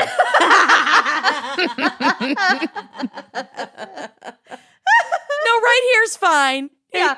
No, Okay, go on type without me. 5 golden logs. Okay. God, leave me at the log, please. At the log. Leave me at the log. Oh Okay. my God.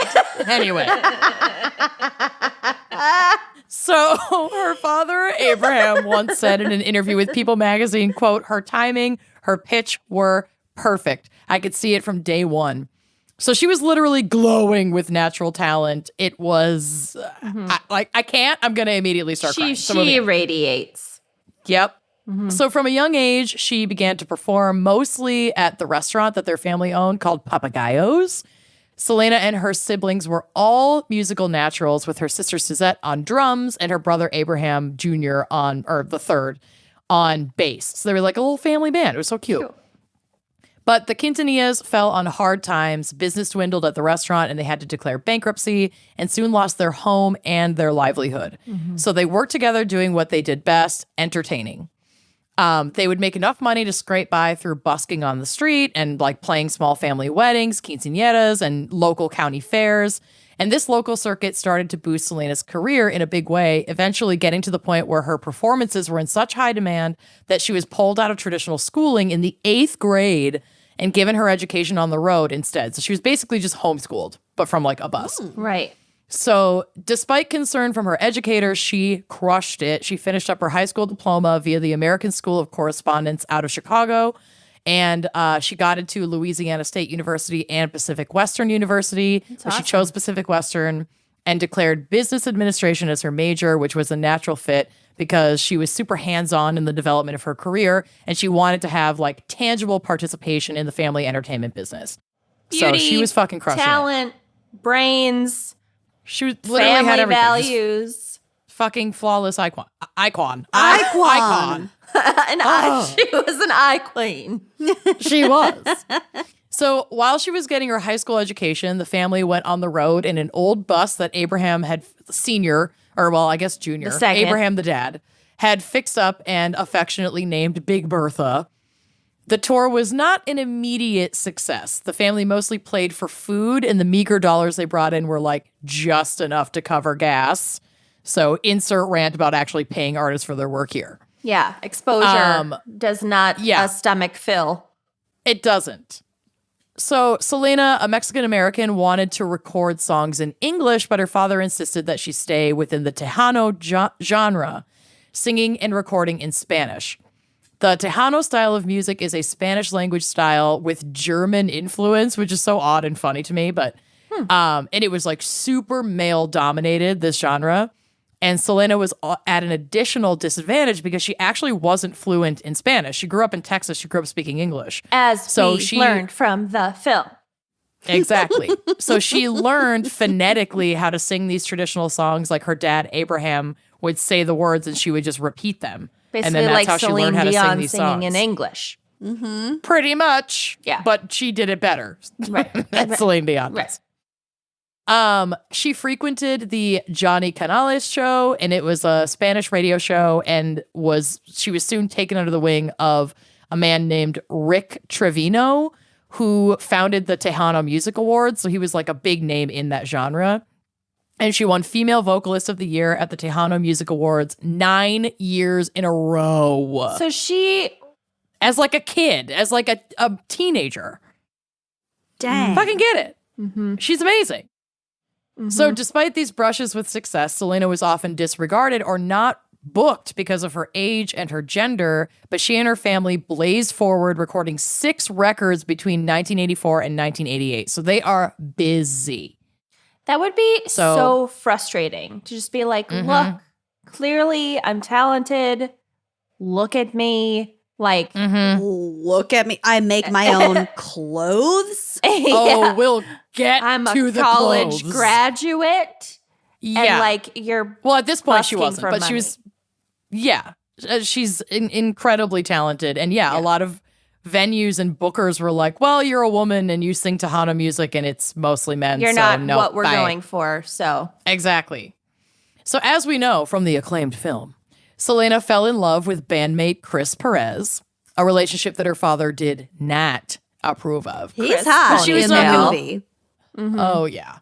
But she was not going to let a star-crossed lovers situation. I remember his character. And who could forget? And a disapproving dad get her down. So the pair eloped in 1992, which, like, swoon. By 1994, her music was like, at least somebody got married. Ever in history. Yeah, Just elope. just at least someone out there is Elope. getting what they want. So, Jesus Christ. by 1994, her music was starting to gain real attention, still slaying at the Tejano Music Awards, but also recognized by the Billboard Latin TMAs. Music Awards. The TMAs, ever heard of TRL. it? No, not until I did this case. The Billboard Latin Music Awards with her album Live, which was literally a live recorded concert released as an album that won Album of the Year on the Billboard Latin Music Awards. So that's also fucking amazing. Yep. Major. So she took the fuck off in 1994, releasing a clothing line, recreating her iconic concert looks, which, having been raised Jehovah's Witness, was like a real scandal. What she was wearing, and she did have to kind of fight her dad, who was much more conservative and didn't necessarily want her wearing what she was wearing. But like, I'm Bustiers. fucking living for it. They're amazing. Sparkly bras. I did not know that they were Jehovah's Witness.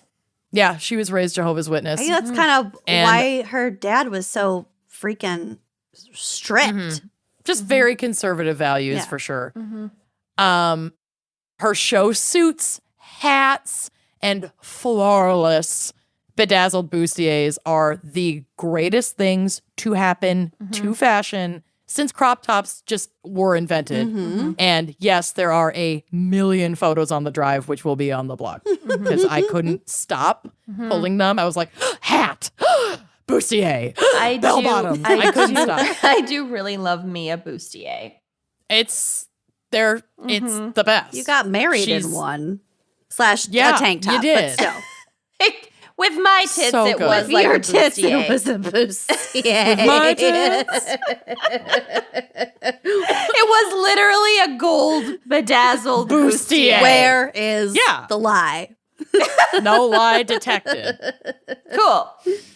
So in March of 1994, Selena released the smash hit record Amor Prohibido, which was one of our Spanish songs in high school Spanish class. So I am still obsessed with it to this day. Is that the one with the fountain? Something about a fountain? No? I mean, no. Truly, madly, deeply? No. Chicka Cherry Cola. So, yes. yeah, okay, yeah. So this record sold over 500,000 copies, which had only happened once before in the Tejano music scene. And the record topped the Latin albums and regional Mexican albums Billboard charts and was one of the fastest selling Latin albums in the US. And it's gone down in history now, gaining 36 times platinum status in the US with over 2.16 million sales in the United States alone. And I'm So going that's to just be in the US, not worldwide. purchasing the album later today. So good. So I wish we could just end it here, talking about all of her brilliant trailblazing accomplishments. But, you And know, I quit. this is a true crime show. So now we have to introduce the antagonist of this story, Yolanda Salvador. Fucking Yolanda. Or sorry, Saldivar. Yep. Yolanda had been president of Selena's fan club since 1991, and in 1994 was made the manager of one of Selena's clothing boutiques. So Selena was so kind to her, trusted her with this position, but the employees were not thrilled with the choice of making her a manager. They often complained about Yolanda's like management style. People kind of fought with her a lot. It was just Well, it they was had not to a deal good with fit. her on the day-to-day basis and Right. what she was really like. And I'm sure Yeah. she was sucking up and on her best behavior to 1,000%. Selena. Well, as we all saw in the film, oh yeah, she totally idolized her and she was like kind of creepy around her. Yes, and employees also, and like people that were near to her, often recognized that her fandom was bordering on obsession, and it was just very, very spooky and unhealthy and toxic. Yeah. Then it came to light, thanks to fan complaints, that membership fees for entry into the Selena fan club, so basically like their Patreon, Right. were being processed without then sending out any of the bonuses, any of the perks to the paying fans. So it's like Which these we old do, school but fan sometimes clubs, they're late. Okay. But Right. we But do. they're Please, fair. you will get your but wine we glass. do it all ourselves. It's Also, you all have to donate on for 3 me. months before you can get it. Also. Thank you for your But we're support trying. and patience, XOXO. The wine and crime gals. Gal. We're Yes. doing our best. From this gal. Yeah. Thank you for your support and patience. Thank you, Mrs. Murphy. I'm doing Yep. my best.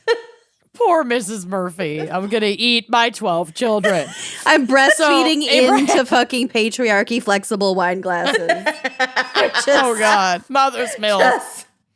No. A vacant look on my face. No. Do you pump? This is fine. I'm drowning in them. There's one right here. You can hear it. Oh, God. Ooh, ASMR.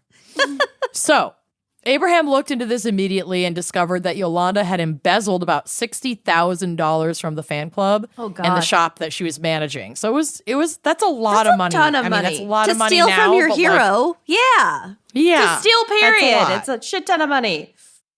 Exactly. So Abraham and the family had no choice but to fire her from her position and remove her from her post as president of the fan club. Yolanda did not take to this well. In an effort to distract from this incident and put off having to provide the financial information for these transactions, because immediately they were like, you're fired, and also we need all the bank statements, everything. Right. And she was like, no. She instead claimed that she was assaulted in Mexico, like made up this whole big story. And Selena arranged for her to go to the hospital in Corpus Christi, Texas for an exam. And like from there, get her treatment in the event that she had been assaulted. She was and so went with pure her. and kind. She was so pure I and know. kind.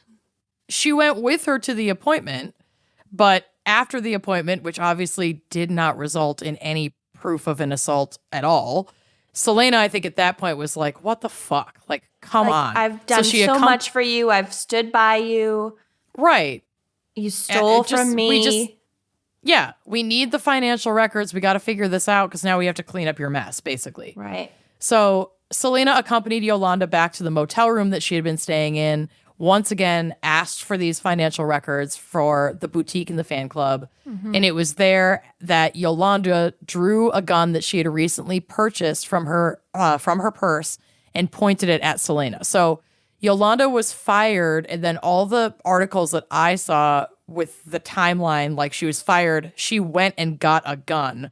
She fabricated this story knowing that Selena would be supportive of her and show up for her, kind of like luring her over, goes back to the motel room and So you and think shoots it her. was, I mean, obviously the fact that she bought and brought it a was gun, premeditated. Right. I think it was not only premeditated, but 1,000%. also Yolanda knew that Selena had such a kind, pure heart that she would have had some sympathy to this woman who she saw as a friend and Right. not And as she someone who could was get her- latching onto her because of her fame. Right. And she knew she'd get her and to I the didn't- motel. She'd get her alone. Yeah. I didn't like frame it this way, but most of the articles I read said that Yolanda lured her there. Yeah. So Yeah. like this whole thing about her being assaulted and all of this was a ruse that she knew would play to Selena's kindness and like her heartstrings, and she knew that she'd come support her and took advantage of that. So Selena turned to run when Yolanda fired because she sees the gun and she turns around to try and escape. And the bullet entered below her right shoulder blade and damaged a major artery near her heart. And Selena's a fucking fighter. She made every effort to survive. She ran from the room to the motel office. So like this is not often covered when they talk about it because it's really brutal. But she was bleeding so profusely that it was like a red carpet of blood, like all the way from the hotel room to the office where she was asking for help. And EMTs arrived and rushed her to the hospital. But despite every effort, the blood loss was just too much. And that amount of blood loss also, as is very common, triggered cardiac arrest. Right. And Selena was pronounced dead on March 31st of 1995. So the next day, a candlelight vigil assembled at Bayfront Plaza in Corpus Christi, consisting of over 3,000 people. The visitation before her funeral was open to the public so that fans could pay their respects. And over 40,000 people lined up for miles to just walk past her casket and like say goodbye. It wasn't open. Right. Well, it's like but- RBGs. Yeah. Right. Exactly. Right. And of course, because because people are so grief-stricken and the casket was closed, there were all of these conspiracy theories that popped up that were like, Maybe the she's casket's still alive. empty. Yeah. She's not dead. She, she fled to get away from fame and blah blah She's blah. with Tupac. No. Right. I mean, God, Or I Elvis. wish. Oh, yeah, Elvis. Yeah. So the aftermath of her death is obviously still palpable now, 25 years later. And April 16th, which is Selena's birthday, was officially marked Selena Day in the state of Texas by George W. Bush, who was governor at the time. The only good thing he ever did. Stole the words right out of my mouth.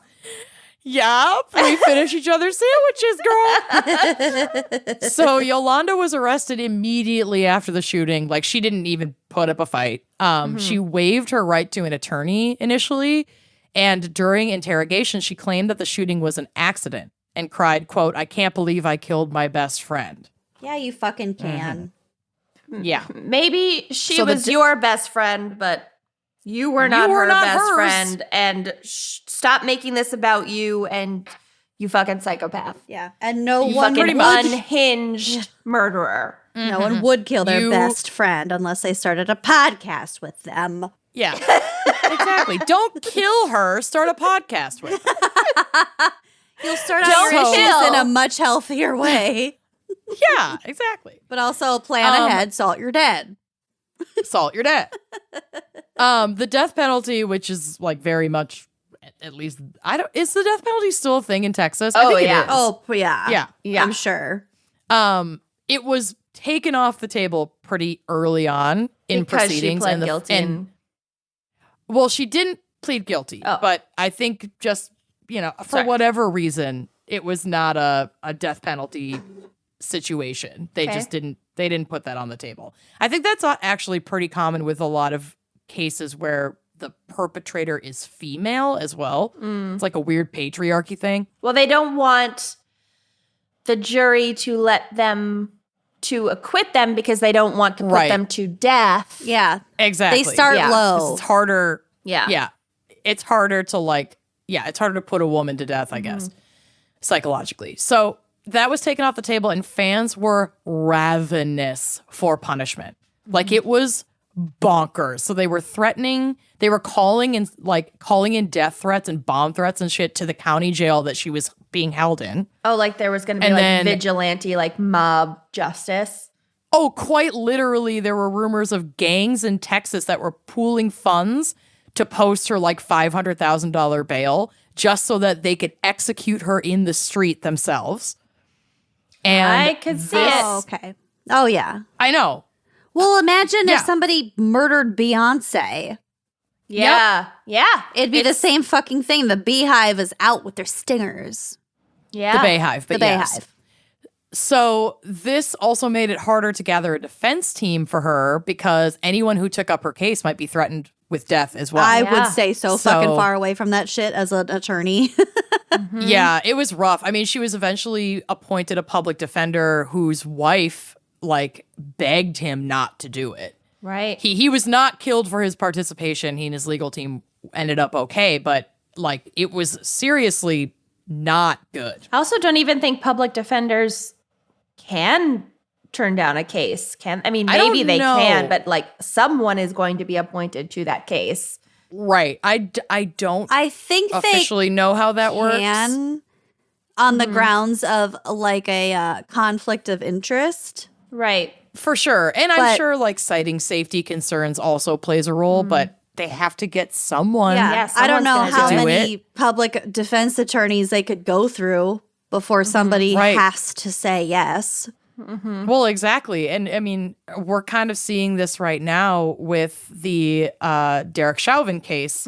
The police officer who killed George Floyd is his defense team is currently fighting to have his trial be outside of Minneapolis Right. because he's like basically the most hated man in America right Yeah, now. smart and on their rightfully part. fucking so. But also, Right. Yeah, fuck but- him. And he's out on bail, and part of the deal of his bail is that he has now been allowed to leave the state because Right. of safety concerns. Right. So people are fucking outraged. Like it's not a good situation, and I can understand the mob mentality when you're so passionate about Yeah. the situation.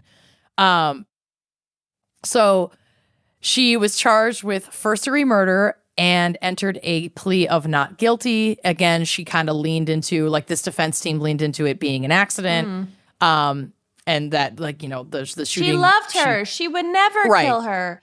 I dropped the gun. Embezzle from her. $60,000 and also when confronted. Invent an attack. And also buy a gun. Got a gun and also lured her to a motel. But they were besties. But they were BFFs and it was a total accident. The jury only deliberated for 2 hours before deciding her accidental shooting defense was bullshit and she was found guilty. Yolanda received the sentence of life. Yeah. Of life in prison with possibility of parole after 30 years. So in 5 years from right now, as we're having this conversation, she could go before the parole board. There's no way. It would be pretty shocking, just because I'm sure the She'd public probably will still be. would still be, a security threat. Do you think she's seen the movie? Probably not. I feel like I don't know. Selena on VHS was one of those like Played so summer much, I had day to buy new camps. ones. Shawshank. Summer day Yeah. camp, rainy day movies. Rerun. You know? Totally. 'Cause So maybe I'm gonna she's rewatch seen it. it on like with commercials like on TV. Like a grainy Oh, it used prison, to play on VH1, like constantly, VH1, like around the clock. TBS. I've seen Yeah. I don't think I've ever seen this movie in full a single time, but I've seen parts of it I've seen all of its Dozens. constituent parts. dozens Yes. of times. Yeah. It's actually incredible. This movie Great. is amazing. Jennifer Lopez is like, did she win Crushed. an Nailed Oscar? it. She was Selena. It was uncanny. Wasn't that It also was, her first film? like feature film? and also like her first singing thing? I'm Googling this. I don't know if it was. No, her she was first already a singing thing. singer. Yeah, she was a singer, but it Yeah. was like her first feature film role. She'd been in like some little stuff, I think, but Jennifer Lopez Was is also her fucking breakout amazing. What a role. treasure.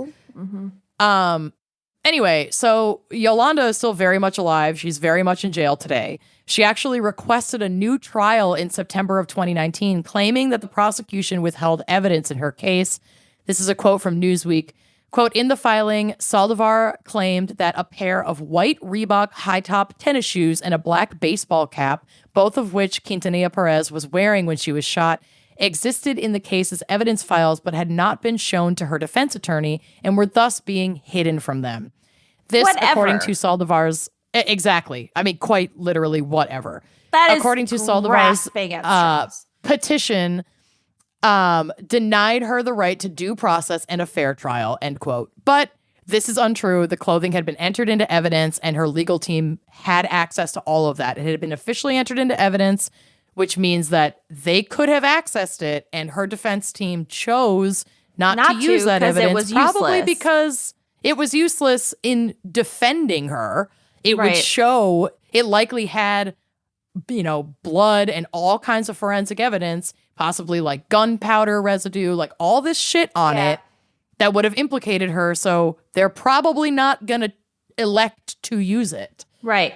Also, so anyway, a lot of victims of shooting accidents don't then go running for help themselves. Typically, Right. it would be It the would be, accidental oh, fuck, shooter. you shot me. oh God, I Yeah. shot her. I'm gonna go get you help. Yeah. Yeah. I'll stay here. I'll get you help. But no, Right. Selena had to Selena run to try was to get trying her to own help. flee. Yeah, because she was fleeing her murderer. Also, For fuck's sake. according to Wikipedia, Mexican actress Selma Hayek was invited to test the role of Selena.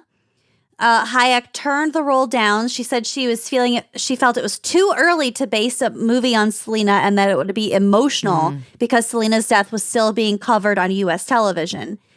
Blah, blah, blah. Abraham, I'm assuming the director, discovered an actress in Los Angeles and wanted her for the role of Selena despite her inability to convince the casting crew. He later had a change of heart when American actress and dancer Jennifer Lopez showed up for the audition. Boom. She was not a singer yet.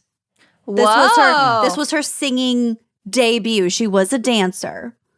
Oh, wow. Yeah. Damn. I mean, well, And she I mean- fucking crushed. She transformed. She transformed. she did. She became Selena. It was it's amazing. one of the most uncanny appearances of all Performances time. ever. Yeah. So, long story short, her petition was denied. She will simply have to wait for her parole hearings to begin. And like I said, that'll be in about 5 years from now that she'll sit before the parole board for the first time. Yolanda, fucking so long, duh. I don't Yep. want you to ever I get don't out. wish you well. And quite frankly, like you said, she's probably safer in prison at this point because people are still pissed. I'm still pissed. As long as that I mean, movie's totally. playing on a loop on VH1 somewhere, people are going to And be it is. incensed. Yup. Anyway, that case is, that movie was a favorite, a childhood favorite. And like, I don't know. Dreaming of You is just one of the most beautiful songs ever. And I remember this so vividly as like I a young associate girl. That album and the movie soundtrack, but particularly that, mega hit album to you because you just were always We listened to playing it in the car all the on the time. way to and from college constantly. Bitty It bitty was bum like, bum. Yeah. yeah. So I fucking love her, and done. God rest her sweet, beautiful soul. She's so beautiful. I'm looking at pictures of her on Google. I know. When I was doing all the pictures for the blog, I was just like quietly crying the Honey, whole time. Just weeping. All right. It's so sad. we gotta go. We gotta I go. can't. I gotta go. Thank you, Brooke Busoni. Gotta Gusoni. And Brooke, this was bedazzled bustier no. yeah. This is a long episode, but obviously there are Worth it. cases that we're super into because there are gateway crimes. We had a lot of feels. a lot of feels to get through. Also, plan ahead, salt your dead, never forget. Salt, you're dead. Yep. All right. Well, talk to you next week. We love See you next week. Bye. Bitty bitty bum bum.